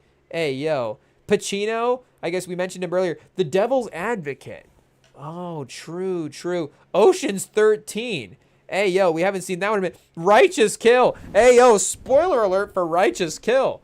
Hey, yo, it is what it is. And like we said, Scarface, he's not really the Godfather as well, too. He's not really the villain of The Godfather. I guess we'd have to, this says, I guess we'd have to go back to Godfather 2. For some reason, I'm remembering Godfather 1 right now. The Godfather 2, though, Godfather 2 is probably the more rewatchable of them. But I think what happened was I went to do the rewatch and watched Godfather 1 and then just never made it to Godfather 2. Hey, yo, so a weird place to stop. Maybe we should continue that rewatch. I'm not sure. But maybe Godfather, I guess it is what it is the most recent one that we have seen. But, yeah, he is definitely not the villain of... I guess he is the villain in the sense that, again, spoiler, he's the guy that, is kind of like emerging out of the top, but also kind of pushed that way as well, too, to become the villain. So, again, is he the villain of the movie? Oh, chat. And we got, of course, Ice-T. Ayo, back to the movie. Ice-T, obviously the relationship between him and Pookie is, one of the more complicated, do you say sweet relationships? But I don't know. I don't think it is. It's probably not super sweet to put, somebody who has struggled with addiction in a place where that struggle is going to be, really enhanced, but also their safety obviously your safety is going to be compromised with the addiction in general.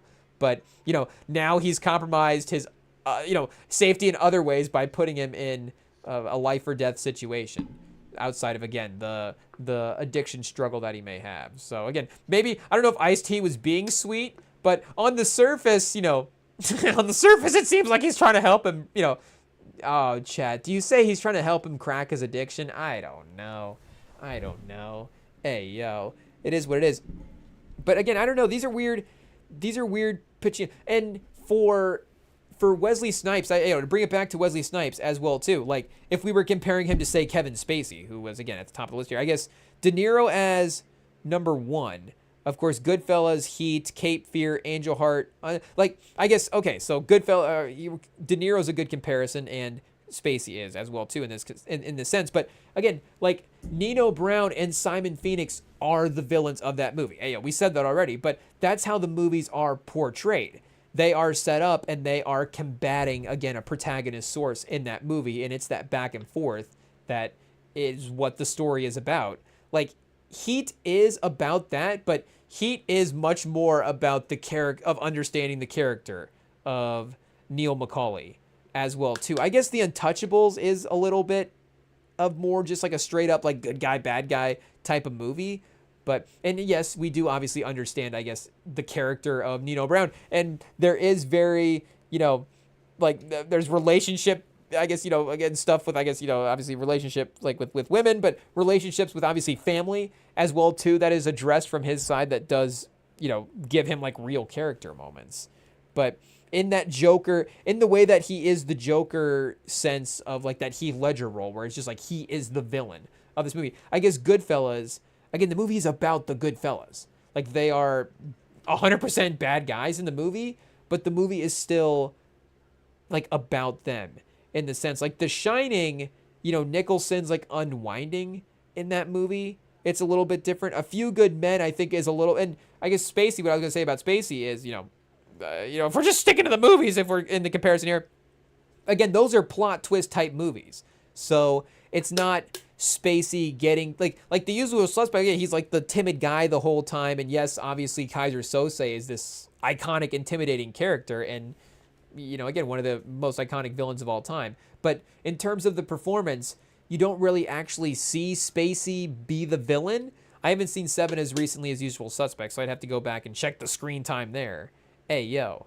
But again, like Wesley Snipes is actually like being the bad guy in these movies and actually having to, do the scenes charismatically as well. And again, to go back to Heath Ledger as well too, and Anthony Hopkins and those guys, is why those are so iconic, because they are able to capture the audience and able to make the audience fall for the character while still 100%, again, there's no tricks to getting them to like you.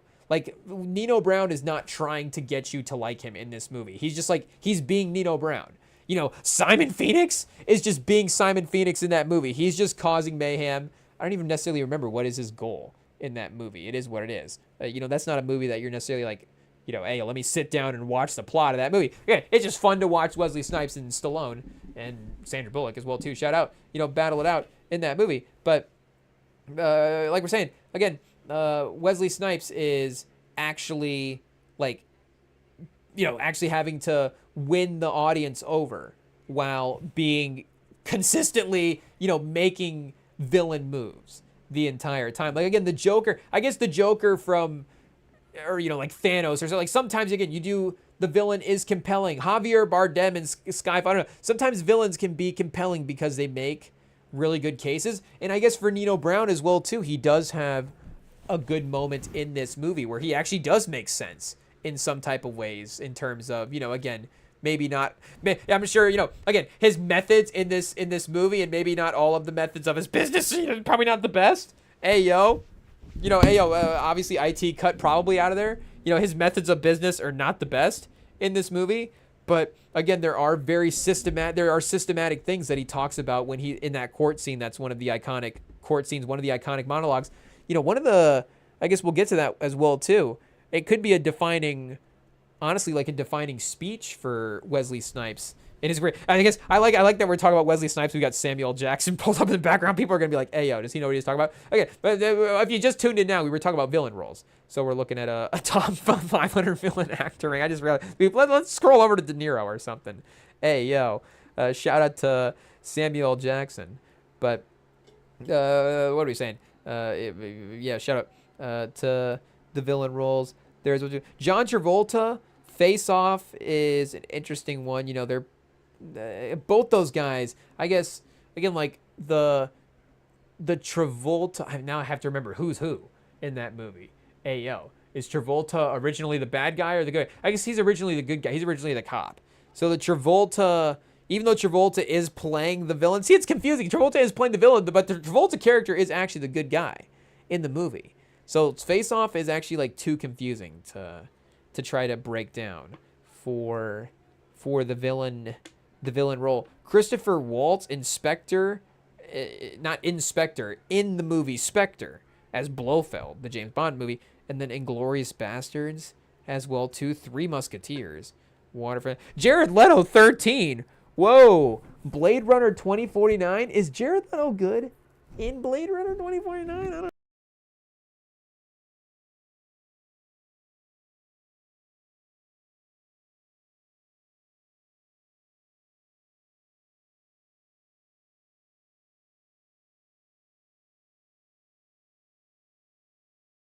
Hey, yo, Chad, I guess Jared Leto is good in, he is good in Blade Runner. If we unplug the mic, I think that's automatically a jinx. It is, oh, Chad, Hugo Weaving.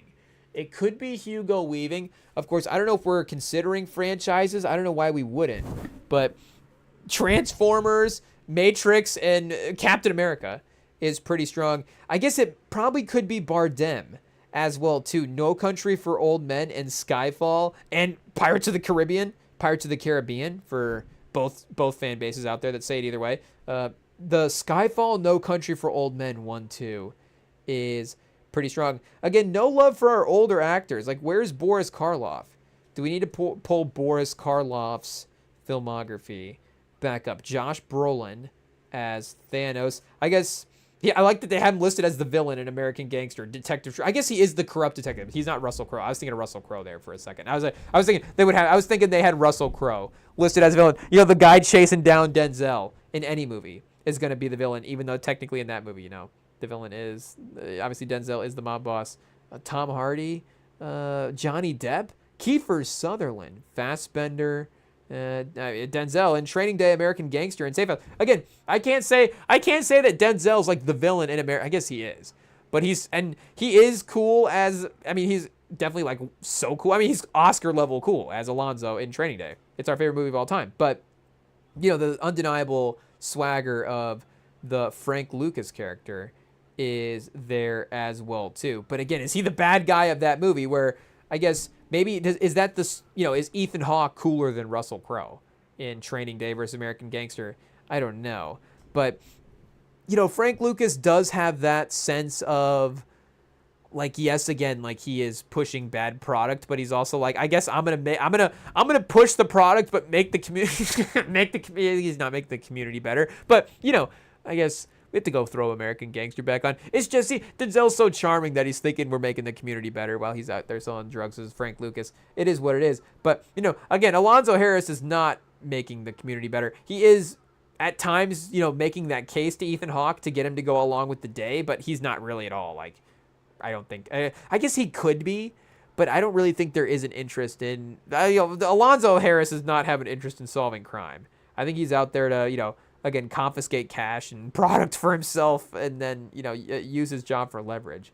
You know, again, speaking specifically of the detective there, I would say, you know, his character in Out of Time is more of a villain than Frank Lucas, the corrupt police officer there. I don't know, but Vincent D'Onofrio again. Edward Norton, true. Primal Fear, spoiler alert.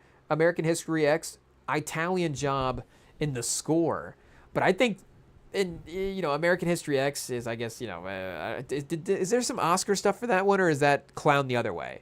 I'm not sure. We have to go double check that one. Primal Fear is strong. And make no mistake, we're putting a lot of weight in Demolition Man right now. But again, the iconicness of Simon Phoenix, I think it's undeniable. It is what it is. Robert Patrick as T-1000 in Terminator 2. Detox in Noah?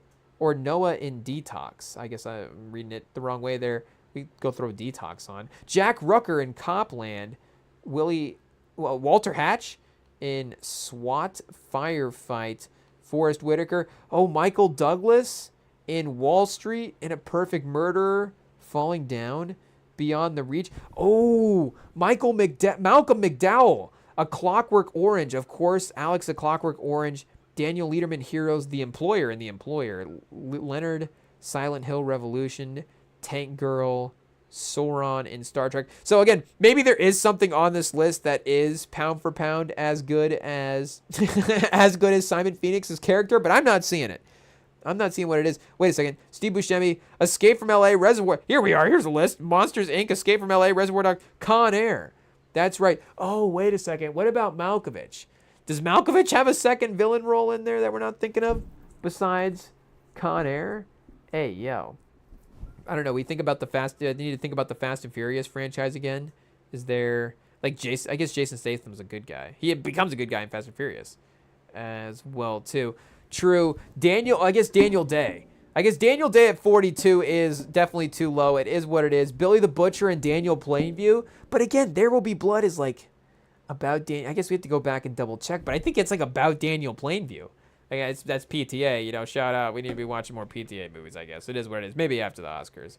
Who knows? Ooh, Charlize, Monster. But again, Monster's the main character of the movie. I know we keep saying it, but these are different roles. It is what it is. Benicio del Toro, the Collector in the Avengers, is the first thing they list.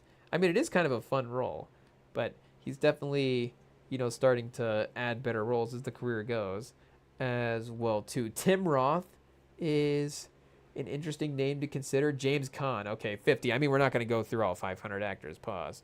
It is what it is. Andy Serkis, 49. I think when we get to Andy Serkis, I mean, with all due respect to Andy Serkis, I just don't know.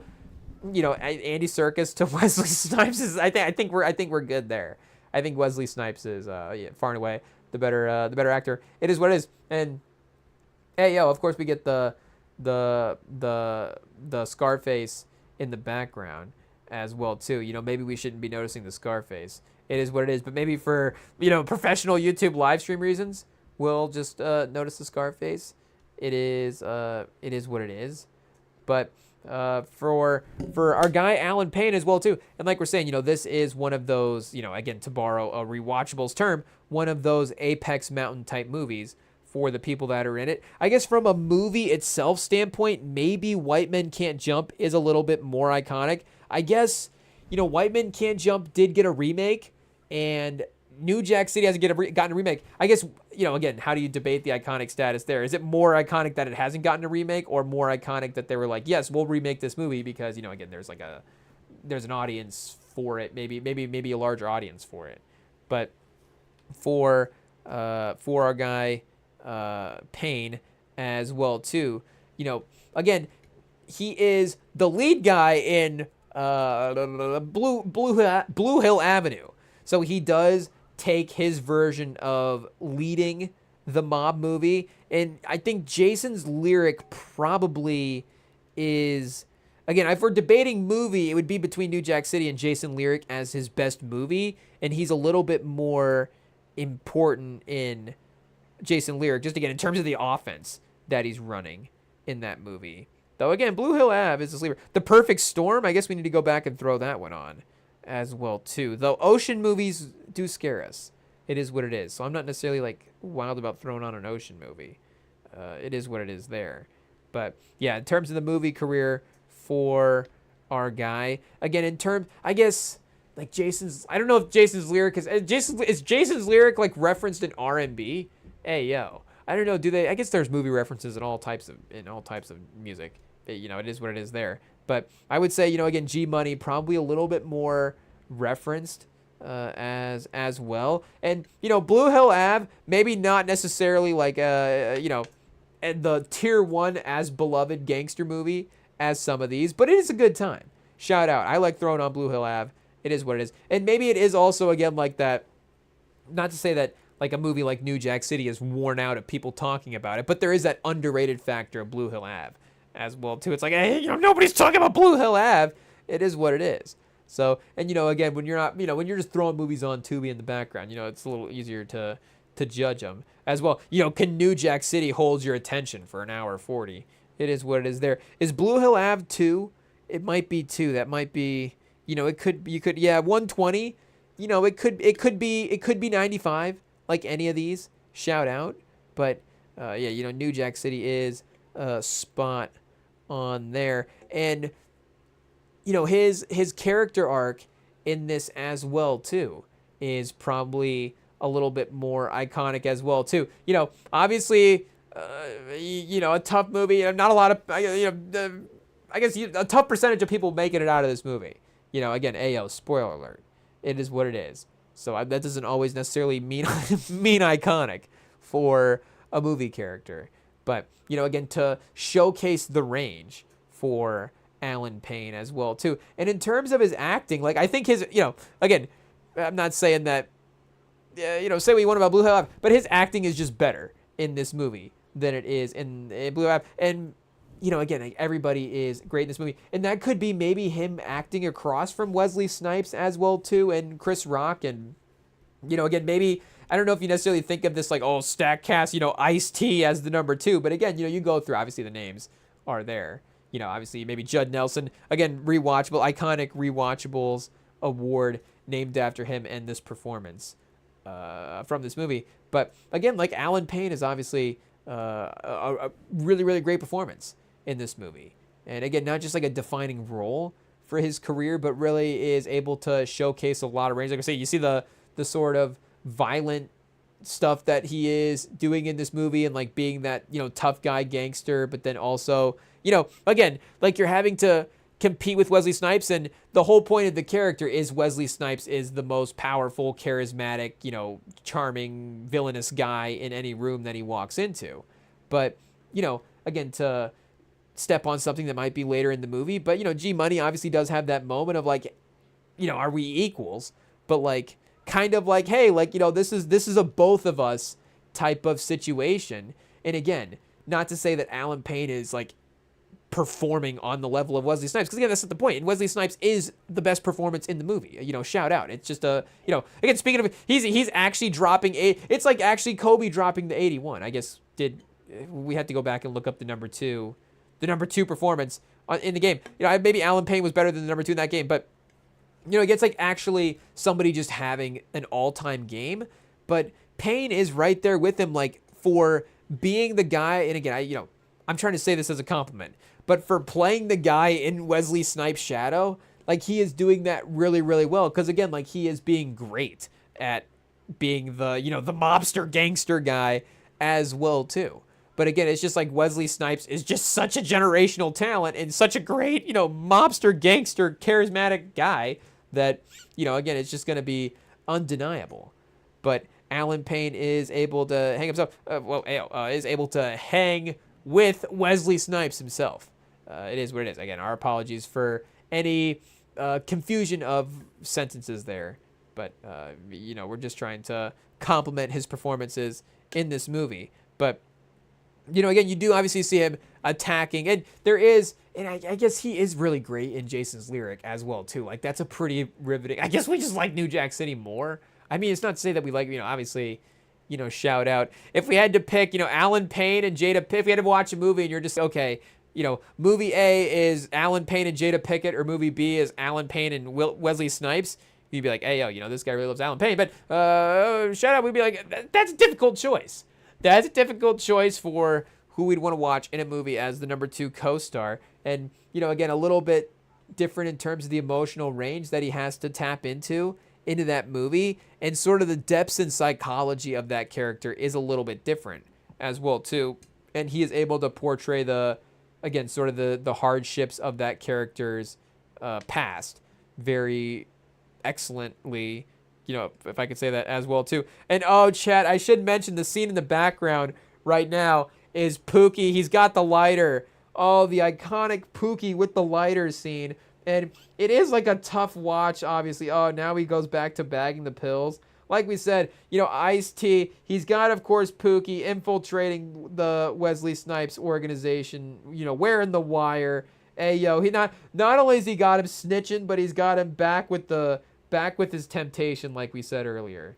Puts him right in the middle of it. Pause. It's bound to fail. This is the moment that it happens. And I gotta be honest, again, it's definitely, tough to see any movie character fall back into any harmful habits like that. Oh, chat, and then this is the bad one. Hey, yo, when he's shirtless, you get the vertigo zoom on the hit.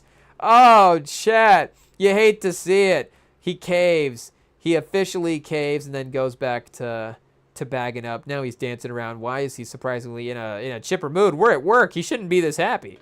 It is what it is.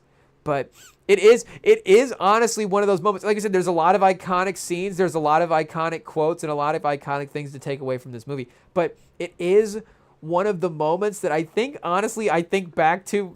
Hey, what does that mean? But it is like anytime it's like, should you be doing this? I think of Pookie just taking that, about to take the hit, and just think of like, okay, like me, are you gonna commit? Are you gonna? It could be anything. It could be as simple as like, and obviously, maybe I'm not saying that like food is necessarily like one of our biggest vices, but if there was like a food decision on the table, and it's like, should you go for?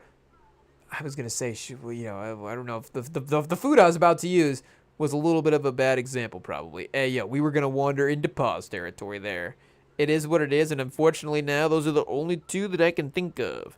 But if it was like, a healthy option and a non-healthy option, and I'm debating the non-healthy option, as I'm reaching for it, like I just think of Pookie. It's about to, I'm like, oh no, maybe I'll take the healthy option.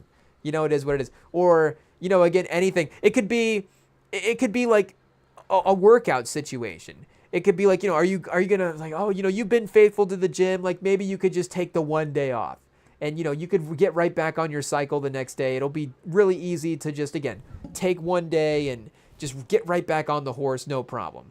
And I just think of Pookie. They're like, no, actually, you should just get right back in the gym and just keep on the. Again, it doesn't always have to correlate with, your crack addiction. Pause. It is what it is. It can be anything. It can be any moment of decision. And it's just like, okay, if you have to contemplate sort of I would say like a character building type of choice, again, not to say that any time you would choose, a rest day is good. Like there are valuable days where it's like, deload week, pause. Whoa, hey, is that right before No Nut November? I'm not sure, but, you got deload week every now and then. There's times to integrate those things into a workout. But again, it's the debate.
Oh, chat, we were doing so good.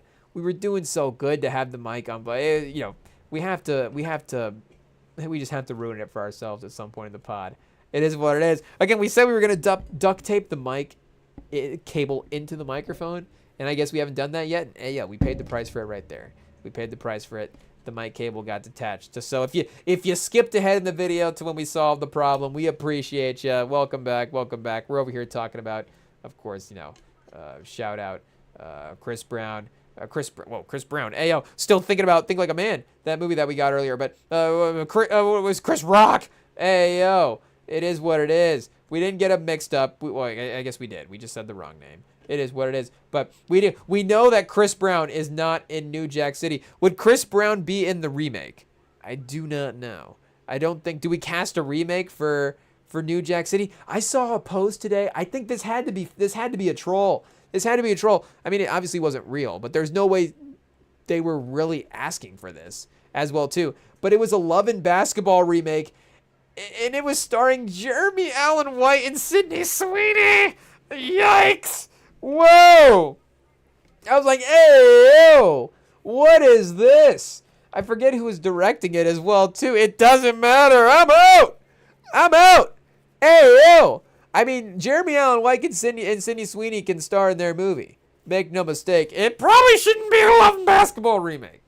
Hey, yo. So I don't know who was thinking that up. It is what it is. But again, I guess I don't know. We tread lightly when we recast New Jack City here. Again, I don't think this one needs recast. I don't even think. I guess they did like the number, the continuation of the story. Obviously, again with Sugar Hill in some type of ways. There is a bit of a universe that applies to this film, but again, for the most part, it is a one-off, and I don't know if it needs a second one. And again, a lot of the iconic characters in this do of course, again, spoiler alert, unfortunately not make it out. I actually think, now that I think about it, again, thinking about the rewatchables, did they mention in their episode that there was a second one in the works? I guess let's go for the Wikipedia page here. Reboot. In 2019, Deadline announced Warner Brothers Pictures was rebooting the film with Malcolm Mays set to write. Okay, and then we got a stage play adaptation as well too. So yeah, it doesn't look like there was talks about about a second one, but maybe they were theorizing about a second one, and I'm just thinking about them saying it was like, insider information as well too, because you could have, a miracle. I forget, do they show a funeral at the end? I guess we have to remember that part as well. They might show some type of funeral for Nino Brown, but do they show him in the ground, Chad? If they don't show him buried, it is what it is. And even if they do, they can just be like, oh, that wasn't his body. He actually lived, and we buried a fake body and a body double and switched it out, and he's alive and back, and it is what it is. Or, he can have some type of, he can just have a kid or something. It is what it is. It can just be, Wesley Snipes' kid and Ice-T's kid are battling it out. It is what it is. And somehow Pookie had a kid, and see, that would be sad. That would honestly be, not sad that Pookie had a kid, but if it was a Pookie adjacent storyline, that would be sad as well too, to see that part continue there. But I don't know if I'm tempted just because it's one of those things. It's like, well, if anybody can do it, we can of course, make New Jack City 2 as good as anybody. But and again, the stakes of us theorizing about it on this is a lot lower than us actually, taking pen to paper and trying it on the big screen. But still, I feel like our attempts are, us still, it is a real attempt. So I want to be careful. I want to make sure that, we're right. Like, again, with respect to Wesley Snipes, and again, I mean, there's so many actors that are, is there ever going to be another version of this actor? It's what makes actors and people special, chat. Obviously, everybody's special in their own right. But, is there even a guy that can be Wesley Snipes in 2026? Like, for him to be just as, do you say, I don't know if boisterous is the right word, but there is just again, we keep saying charisma over and over again. and again, I don't want to say there's a size when he enters the room, pause, but there is just a, there isn't a, again, like again, maybe you use the word aura in 20, maybe you used it in 2025 or 2024, I don't know, but there is an aura that he is able to carry that just like nobody else has. Again, you go through the all-time greats like Denzel again as well too, and guess what? There is no replacement for Denzel. Like, you literally go through Denzel's roles, and he's one of those guys. Like, who now is going to be, Alonzo in Training Day? Like, again, with all respect to Michael B. and I guess, honestly, like peak Denzel, 90. I guess what Training Day was 2001, but like 90. I want to say like 95 Denzel. But hey, like, how old's Michael B. right now? And then we'll have to look up like what year, but like that year Denzel, like playing Smoke and Stack, like he definitely could have done it. 39. So Denzel at 39, what would he have been? Born in 54, so 93 he would have been 39. Is that right? Can Rem and Sam do math? Of course, the segment used to be Rem and Sam can't do math, but the segment now is can Rem and Sam do math. Where is his filmography page here, chat? Oh, acting credits, accolades, on stage and on the screen. Obviously, one of the most versatile. So now, Malcolm X 92. Ayo, Pelican Brief 93, Philadelphia 93, Crimson Tide 95. So yeah, mid 90s Denzel. And speaking of the Michael B sort of rise as well too. Malcolm X is obviously, in some ways you could say the apex of Denzel's career, just in terms of looking back and what might, again, age as his most important role. But again, obviously the sort of, again, the industry star power, the award sway, where he was at in his career. And again, his, obviously the job that he does in Training Day is awesome as well too. So, again, that's like the peak of his powers in some ways as well. But Michael B's not quite there yet. Just again, he hasn't been hasn't been alive as long as Denzel was. By 2001, if we're doing the math correctly. So if it's this mid-90s Denzel, like Malcolm X, again, being, like, you would say it's his first, like, I guess, again, Mo Better Blues. But Mo Better Blues still is, I would say now, like, a little bit more, just in terms of, like, the popularity of that movie, a little less popular than Malcolm X. And obviously I would say, like we're saying, Training Day is just more popular than Malcolm X, I would say, just in terms of how many people have seen it. But, again, obviously a much more important role, much more important portrayal, and just maybe pound for pound, you could say better portrayal as well too.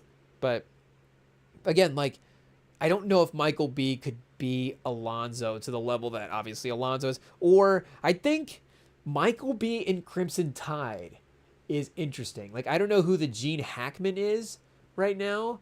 Like, you could, I don't think Leo's old enough to be Gene Hackman. And I don't know if Gene Hackman had the leading man role quite that Leo had. Maybe it's like Brad Pitt in 10 years. And obviously Gene Hackman, a little more grizzled than Brad Pitt, with all due respect. Part of the charm, rest in peace, the legend as well, too. Like Adam Sandler. Is Adam Sandler the modern day Gene Hackman?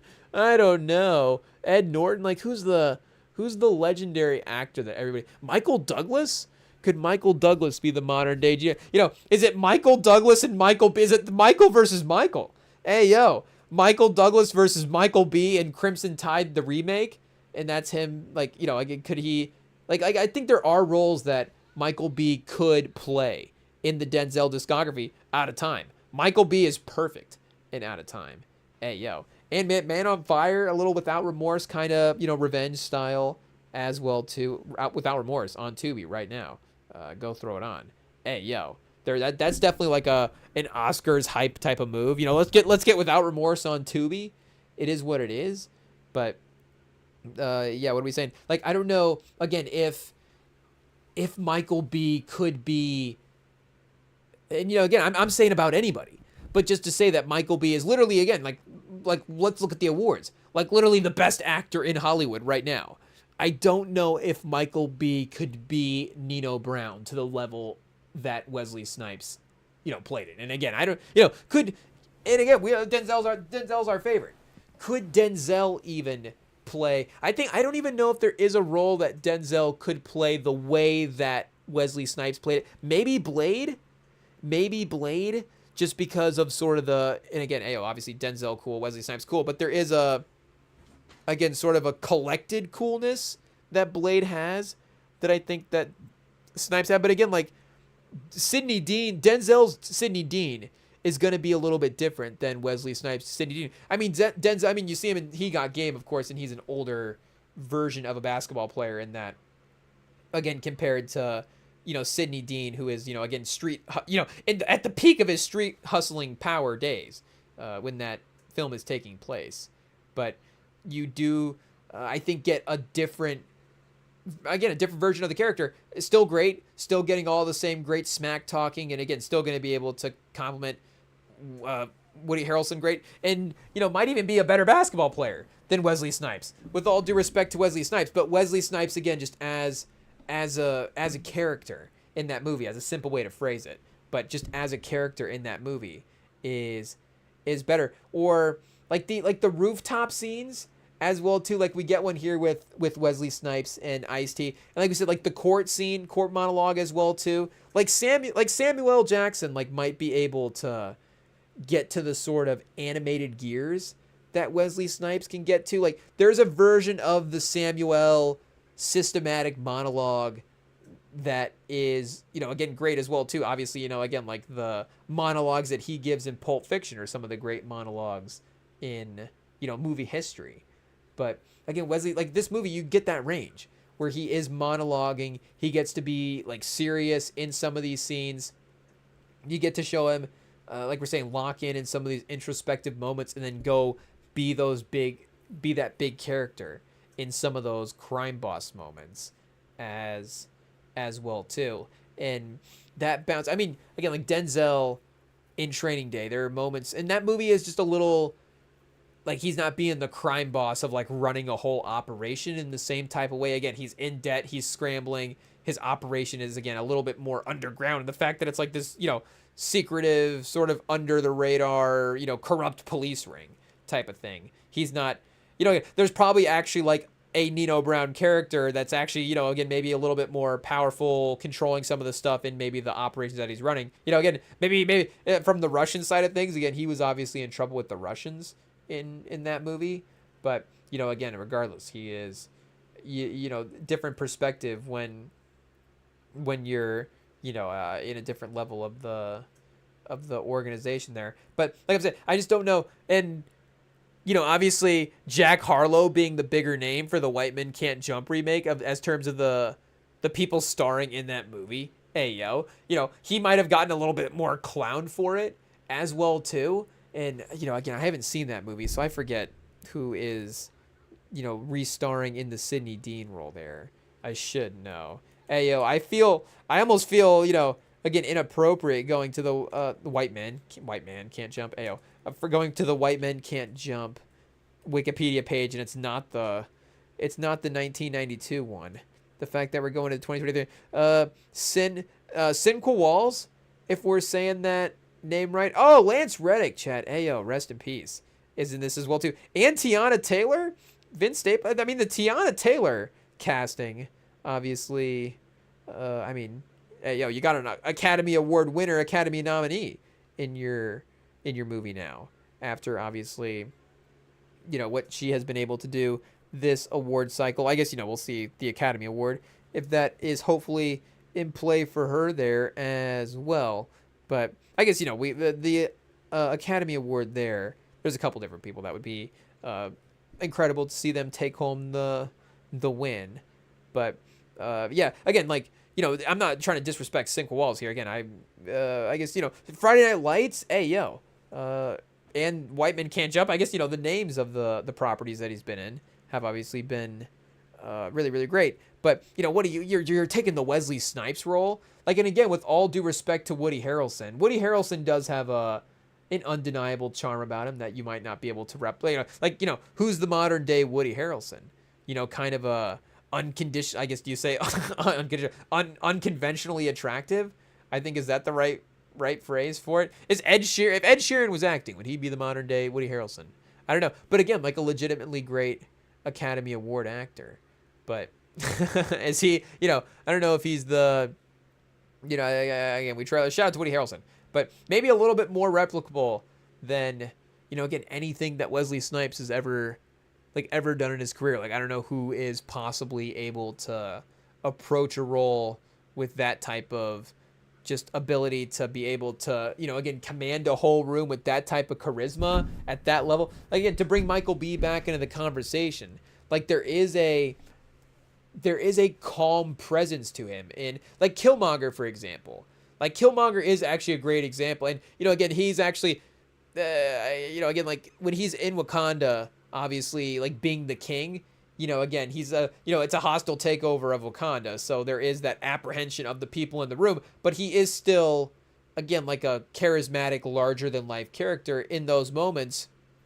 But there is, like, a calm, subtle way that he does approach things as well too. I mean, he can of course get really intense and get terrifying in that villain way, but for a lot of it, he may not necessarily have the, again, like we're saying, the epic moments that maybe Wesley Snipes can provide, and that's just that extra level that I think makes a lot of his performances extra memorable as well too. And to bring Pacino back into the mix, like, Pacino, of course, gets the over-the-top, sort of, what do you say, stereotype for a lot of his roles, especially later in his career. Obviously, once he hits that Scent of the Woman era of his career, it becomes a little bit of a, again, replicable, we can't say it. I can't say it. Replicable. Chad, I can say words. What's going on? Replicable. There we go. There it is. Replicable. Chad, we had to motivate ourselves for a second. Come on, buddy. Say the word. You say, buddy, that'll motivate us. Replicable. There we go. Got it. Hey, yo. Had to make our own selves mad. It is what it is. Replicable. Okay. The drill is done. And now I don't even remember what we were talking about there. It is what it is. And maybe a good thing as well, too, because we got the raid on, well, not a good thing, but the raid on the wedding. Hey, yo, spoiler alert, if this is the first time you're watching it, you're following it along. But we got the hit attempt on our guy, Wesley Snipes, upcoming as well, too. Hey, yo, is this Game of Thrones inspired? Of course, iconic weddings gone wrong. Game of Thrones. Iconic weddings in gangster movies. Of course, again, to bring The Godfather back. The Godfather is up there with the most iconic, but iconic weddings gone wrong, of course, like we said, Game of Thrones, and then New Jack City might be the number one in a movie. I'm trying to actually, I did see, we were going through anticipated movies there. Was it Ready to Die or Ready or Not? Ready or Not is like a wedding, like honeymoon night, right? Because I do remember, shout out the champ. The champ, I think, is a fan of this one. Let me see what we got here. Grace couldn't be happier after she marries the man of her dreams at his family's luxurious estate. There is one catch. She must hide now from midnight until dawn, while her new in-laws hunt her down with guns, crossbows, and other weapons. Grace desperately tries to survive the night. She soon finds out the tables turn on her not-so-lovable relatives. And again, 89% on the Rotten Tomatoes here. So again, this is obviously maybe one that we should throw on the watch list as well, too. Because he said it might be fun for, the champ's 1 minute review. Pause. He said it might be fun for people that might not be like into violent types of, or maybe he said the opposite. Maybe he said don't watch it because it's super violent. Actually, we might have to double check with him first. Is Ready or Not a Rem and Sam appropriate level of violence? Because, and I guess, the raid on the wedding has happened. Obviously, super violent. There's blood everywhere, chat. Oh, and then obviously, Nino Brown, the iconic move of picking up the little girl. Oh, chat. It's terrible. It's the villain, I guess, up there with obviously the most villainous things you can do. But, you get obviously the consequences here. The raid, the retaliation, in full effect. And there's always going to be the one person that charges out. It is what it is. Of course, you do have somebody that, gets just caught up in the mix. It is what it is. But then the girl charges out, Chad, just gets lit up.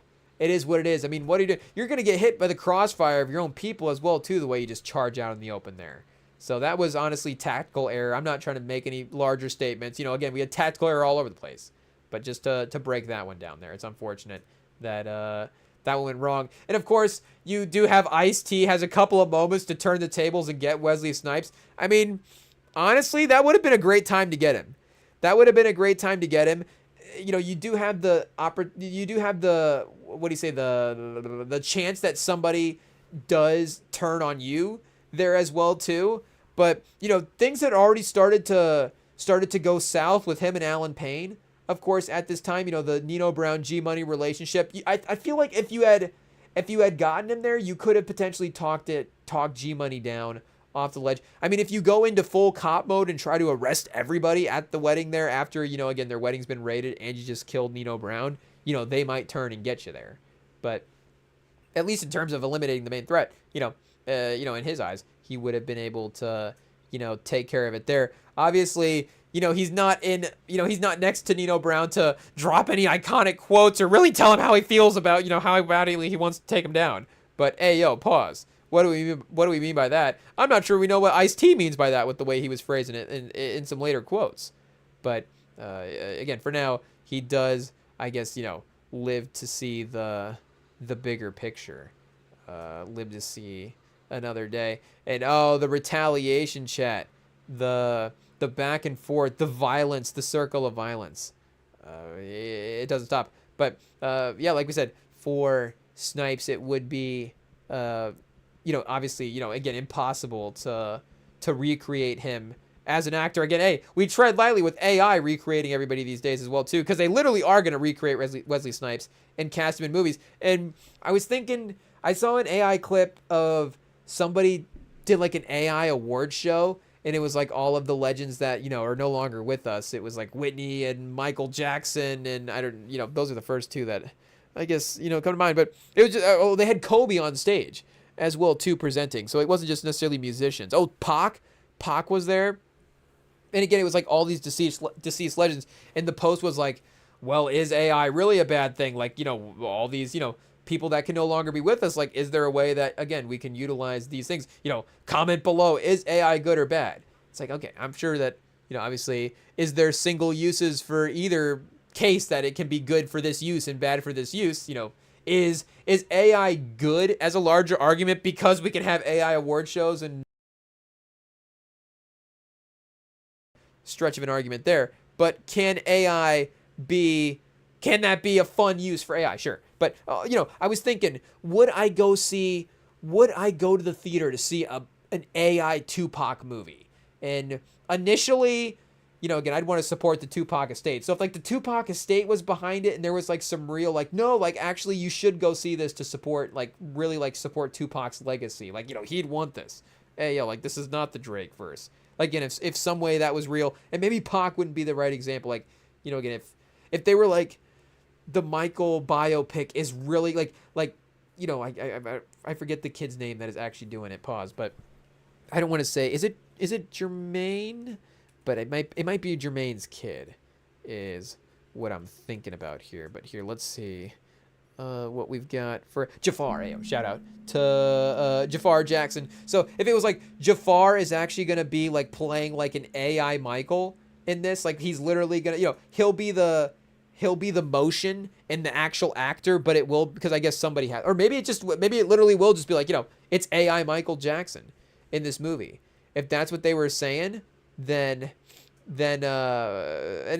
of course we've got Ice-T, his cover about to be blown here by the guy in Wesley Snipes' crew.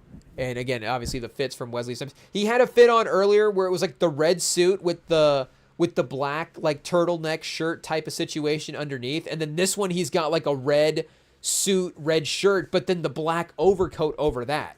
So it's sort of the reverse, color scheme of what he had on earlier. But then again, just like a different silhouette of the fit as well too. So I mean, he might go. I think we said, well, I mean, De Niro in Casino is right up. I mean, right up at the top. right up at the top of the list. De Niro in Casino. I mean, you could go back to our Casino rewatch as well too, which is, within the past couple of months here. That movie was a late 2020, not a late 2025 release, a late 2025 anniversary when we double check that one. We've got Nino Brown with like the Batman hanging from the roof, dropping down, get the throat slit. Hey yo, Nino, that might be one of the few non-military, non-superhero drop from above action kills. I'm trying to think. Again, I can only really think of Spider-Man and or Batman making that kill. And then maybe like Thor did it as well too. I don't know. But again, we got superhero role. But did like Hemsworth or somebody do that in Extraction? Or like John Wick or something? Did they, do like the drop from below so they're upside down and then they've got the guy in the headlock and then they do the throat slit? Hey, yo, I guess we just kind of went off camera there when we did that. Do we have to go the other way? The headlock, it's kind of like this, chat. Hey, if you're watching the video feed, you're going locked up and then you do the throat slit. Yeah, a little. You can break the film down there and see what we're doing. But I guess, yeah, like we're saying, would we go see if it was an AI version of this person? And I was thinking at this point, probably not. As much as I, again, would love just the experience of going to see a movie starring Tupac in theater, again, an AI version of that still would not actually be that. Though, again, it would be the closest version that we could get to there in 2026. I don't think I would still quite commit to seeing it in theaters. Maybe, again, if they were running a budget special or something. I don't know. Bundling it with another movie, that's the trick. But AI Wesley Snipes, and obviously Wesley Snipes is still with us. So, obviously we just get real Wesley Snipes in a movie. But is that, I guess, and then Wesley Snipes' version of the double actor, the AI and the real? I don't know. I mean, Wesley Snipes could play two separate characters in a movie as well. But I guess, Shadow, we just like Wesley Snipes so much, so we just want to see as many Wesley Snipes vehicles as possible. So, like, as many real life movies as possible would be ideal. And we're not trying to think too far down the road, as well too. So maybe we'll just stick to that. But I guess yeah, AI Ice-T, maybe Ice-T, AI Ice-T, and actually a better actor. I don't know. Hey, yo, shout out to Ice-T. That's mean, chat. Ice-T is a great actor. And he's great in this movie. And I don't even wonder. Like, I'm going to use the word corniness. His corniness in this movie, in some ways, makes it iconic as well, too. Again, does it make you show, like, oh, man, in some ways, it's like Wesley Snipes is, dropping 40 points when everybody else is dropping 18. But again, I think that's not really the case. I think Wesley Snipes is dropping 40. And yes, is Ice-T, are you going to give him an Academy Award for this? Probably not. But, again, who cares if it's a little over the top as well, too. I mean, Ice-T is one of our great movie TV police officers of all time. As ironic, as funny as, whatever that may be. It is what it is. He's still, has become iconic in those roles. And he does a fun job here. Like, I don't think you would, like, what is a better version of the cop chasing him down? Then it just becomes what? We're remaking Heat at this point. Like we said, all those other good guy, bad guy movies. Like, what do you want him to be? Gary Oldman as Commissioner Gordon? Like, kind of a timid underrated. And this is what we're saying. This rooftop scene is up now here with Wesley Snipes and G Money now as well too. Of course, the we built this together scene, which is right up there again with the iconic scenes for both of them in their careers as well too. And like we're saying, again, obviously, like we're saying, Wesley Snipes wins the movie, but I mean, Payne is Payne's right there in this scene. Is this like, I don't know if Draymond dropping 35 in the finals is the right comparison. Is Payne a little Kyrie in this though? If Wesley Snipes is LeBron, is that, I mean, Kyrie was really awesome in that finals. So I guess the thing I'm debating, was Kyrie slightly better than than Alan Payne in this movie? But it's pretty close. I think, is Wesley Snipes, is this a 2016 LeBron? I think you actually could say it is. I think you could say it is. I don't know if everybody in their career could have multiple 2016 LeBron seasons again. Maybe we just have, maybe this is more like a 2013, actually more like a 2011, 2012. And then that's kind of like Wade that year. as well too. Now again, I would say that Wesley Snipes, there's not like losing in the finals to Dirk Nowitzki. Maybe getting gunned down by I guess I was gonna say by Ice-T. Not true, spoiler alert. Stay tuned. But maybe losing to Ice-T, is that like losing to Dirk? I don't know. Does Ice-T have a Dirk like run in this movie in terms of acting as the actor across from Wesley Snipes? I don't know. But then maybe Alan Payne's performance is, like we're saying, Dwayne Wade equivalent from that time. But maybe Whiteman, maybe Blade. Blade might be his 2016 LeBron, a little bit later in his career, the better actually, like, a little bit more polished role. And like we say, he's just like athletically going crazy all over the place in this movie. And I mean, again, the cold-bloodedness as well too. Like, yes, he does obviously, I guess, it takes every ounce of him to be able to, obviously, again, you hate to say it, but for him to be able to execute what he has to be able to execute here, it is what it is. And I'm not saying that I'm saying from his mindset, what he has to execute here, the plan that he has to accomplish. And, immediately contemplates, maybe even, carrying through in other ways as well too. But I mean, just the ruthlessness again, to be like, him and Thanos. Again, speaking of the most ruthless villains in movie history, I guess most of the iconic villains that we mentioned earlier, Hannibal Lecter, the guy from No Country for Old Men. I forget that guy's name, just Javier Bardem. Obviously it's not Bardem himself, but those guys are. I mean, Hannibal Lecter is literally a cannibal, so he might actually be the most ruthless. Like the Joker. I mean, for as ruthless as the Joker, and the Joker's not a cannibal. Like, hey yo,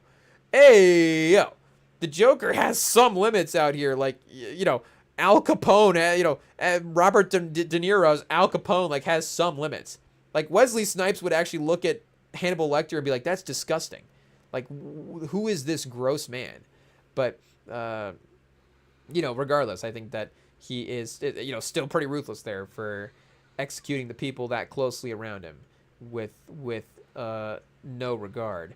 And, chat, Ice-T, speaking of Batman, I mean, we literally got him grappling him. I think right before he swung into the window, he said, "Where's Brown? Where's Snipes? Where's Lau?" Hey, yo. Oh, chat, that might be it for the voice. We didn't mean to retire the voice right there. It is what it is. And we haven't done the Batman voice in a minute, so that was cold. We should have warmed up. What's the we need ChatGPT. What are proper vocal exercises before saying the Batman, before performing in the Batman voice? It is what it is. Hey, yo. But, Batman and Ice-T's Scotty Appleton. Both very... Scotty Grappleton? With the way he's using the grappling hook there, chat. Swinging in. Oh, chat, we got him. It is what it is. Him and Nino Brown fighting on a staircase. I love, a fire escape. You love a good balcony fire escape scene. I mean, I didn't expect multiple out-of-time mentions in the New Jack City rewatch, but I guess not unfortunately. It happened to be a movie that auto-played for us on Tubi this morning. It is what it is, so we were watching that. But you do have the balcony fight scene in that, where Denzel's fighting that one guy hanging off the railing as it, like, snaps off the balcony, and then he has to, knocks the guy off, has to, of course, pull himself back up. And then you get Scotty Appleton, our guy, what a great name as well, too, Scotty Appleton, but, knocking Nino Brown right into the pile of garbage bags. You love to see that as well. Not quite, again, to bring back Michael Douglas, not quite Michael Douglas in the game level, falling through the roof off a skyscraper onto a giant inflatable mattress. Imagine like the physics team. Oh, and there we go. I want to shoot you so bad. Whoa. Hey, yo. Ice-T, he's literally shaking. I mean, he's not lying, Chad. I think not only is he in a state, I think he's going through multiple as we speak. Hey, yo. This is crazy. No wonder he couldn't pull the trigger. I think it was literally... what he said that saved Wesley Snipes' life right there. I think Scotty Appleton was so busy, it is what it is. Kids, tune out, parents, be careful. I think Scotty Appleton was so busy orgasming from the want to shoot this guy. Hey, yo, pause. I think he was shooting something else. There it is, chat. I think Scotty Appleton was shooting something else. He couldn't actually, pull the trigger on Nino Brown there. It is what it is. Ayo, pause. Whoa. But, I mean, he was shaking violently and he was confessing. It is what it is. So I guess we can only take the man at his word. And I guess looking over at the ESPN real quick, it does say a quick pivot to the World Baseball Classic. The USA will face the Dominican Republic on Sunday, Miami. So does that mean they advance? Because they were at a scenario where it was like they needed like a team to score 5 goals, and this year it was like NFL playoffs at the end of the year, where it was like, hey, they need like 7 things to happen, and then they might make the wild card. So maybe it happened, and maybe they're still alive. Imagine that USA manager gets to still keep his job because of the random scenario. I mean, the man literally didn't even know the fact they could get eliminated. I mean, can we judge? I can't say that we knew that the Team USA would get eliminated because of that scenario, but also we're not coaching the team as well too. So I would like to think if we were in charge of coaching a team, we would know, at least whether or not we were in an elimination game. Again, I could definitely see myself 2 minutes left, clock management messing up, Andy Reid, classic, I could see ESPN the next day. It's like, once again, classic, clock management scenario. He doesn't know what he's doing there, he's good with, maybe he needs to focus more on the GM stuff. He's good with the talent. Maybe he draws up good plays. He knows how to throw knows how to run a play to like their best receiver. I don't know who we have in this scenario, but it's like, I could definitely see myself being an Andy Reid clock management guy in that situation. But I would definitely, I feel like, know whether or not it's an elimination game. I would try to know, and honestly, just because, again, you get, it's so easy to get clowned for not knowing. You know to know, just so people know, if that makes sense. Like, don't even know for your team, just know so people know, so you don't get clowned for not knowing. Hey, yo. So there we go. Know if your team's, that's our plea for coaches in the professional sports, is know whether or not your team's about to get eliminated. Hey, yo, you should know your schedule. But I mean, should Nino Brown have known that he was about to get eliminated? Hey, yo, obviously we tread lightly. Spoiler alert here as we wind down the film, and again, obviously gets to deliver an iconic speech. I guess he doesn't deliver, again, the character of Sidney Dean is cool, and Blade as well too. I guess we have to go back. Does Blade have a monologue in that movie? It's a lot more of silent action, being cool. But again, for White Man Can't Jump, he's hustling, he's having fun, he's having a good time, he's making jokes, funny one-liners, and obviously great one-liners here as well. But able to, also, we're attacking political systems, we're taking down, we're creating it and taking down empires throughout the course of the movie. He's just again tackling more things with this role. And maybe Sidney Dean should be mentioned more maybe Sidney Dean should be mentioned more in rap songs. But I mean, again, obviously shout out Nino Brown. And I'm thinking of 2 specific ones. So if I'm saying he's one of the most of all time, maybe that's not totally true. And I did Google it as well too. We were talking about this recently with, again, Kendrick mentioning Sinners. And when I Googled the most shouted out characters in rap lyrics, the only fictional one that the Google AI brought up was actually Tony Montana. It was shout out. It was obviously, it was God is the number one, God, Jesus. So again, shout out, obviously that makes sense. But if we were talking pop culture, I guess, and again, pop culture as well too. But a different type of pop culture. It's not fair, Chad. Obviously, he has the lead. He's going to be the number one. But again, it was, I think Muhammad Ali was up there, Michael Jordan, LeBron, Jay-Z as well too. Everybody's shouting out Jay-Z. Michael Jackson was top for getting shouted out. But it was Tony Montana as well too, Scarface. So I think, obviously, again, Scarface, top movie hip-hop character. And when we mentioned that last time, we did also mention Ricky from Boys in the Hood. I do think that, you do see the Run Ricky Run lyric brought up a lot. Again, maybe mentioned in a different type of way. But still, and Chad, speaking of our guy, the old man at the end, we're respectfully referring to him as the old man. And I mean, a clean look as well too at our guy Nino Brown, right square in the. I mean, I guess the heart located a little more center mass than maybe you would go for like the Pledge of Allegiance. So I think he gets him right in center mass. I guess you not like necessarily military trained. You would have gotten the double tap situation. The John Wick, 2 to the chest, 1 to the skull, if that's what we were dealing with. But either way, the fall from the stairs as well too is not going to help. And the bleeding out is tough, but again, just judging from the runtime, yeah. So it says, although this is a fictional story, there are Nino Browns in every major city in America. You're looking for the real problem without any slogans, and then they will continue to destroy our country. So again, obviously, the message from the REMINGTOM pod is be careful out there. It is what it is. But what are we saying? You don't actually necessarily get, I would say, complete resolution that he's dead.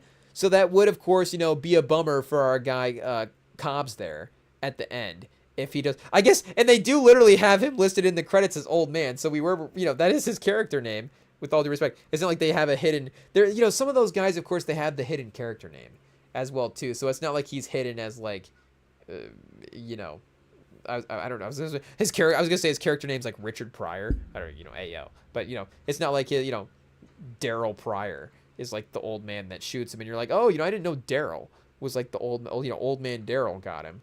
But or like Eddie, is Eddie the old guy from Barbershop? What's Cedric the Entertainer's name in Barbershop? I guess is that our go-to old guy name? I'm not sure. But that's that's Mount Rushmore old guys in movies. Ayo, Cedric the Entertainer from the Barbershop. But yeah, ayo, what were we saying? Tony Montana, Ricky from Boys in the Hood. There was another one besides Nino Brown. That I guess Nino Brown was the third, and then maybe I needed to think of the fourth as well too. I couldn't quite think of the fourth movie character that could be the Mount Rushmore. Ayo, here, let's see if we can look this up real quick before we take off. If we can't solve it now, we'll solve it Sunday, because like I said, Sunday's gonna be fun. You're gonna want to be here for it. We got Sinners and we got the bracket both on the schedule. It's gonna be great, and like I said, I'm confident. I think it's gonna happen. I think the upset's gonna happen. It's March Madness. It's the season of upsets. Let's start it with the best picture, chat. Hey yo, Sinners over one battle after another. Let's get it done, Academy. I think the voting's already done, so obviously, I guess they could go in and change the votes if you can. But we got to complete this Mount Rushmore of rap icons. We'll just phrase it that way, because I guess it'll kind of know what we're saying. We've got Tony Montana. Hey, yo, chat, what is Ricky's full name?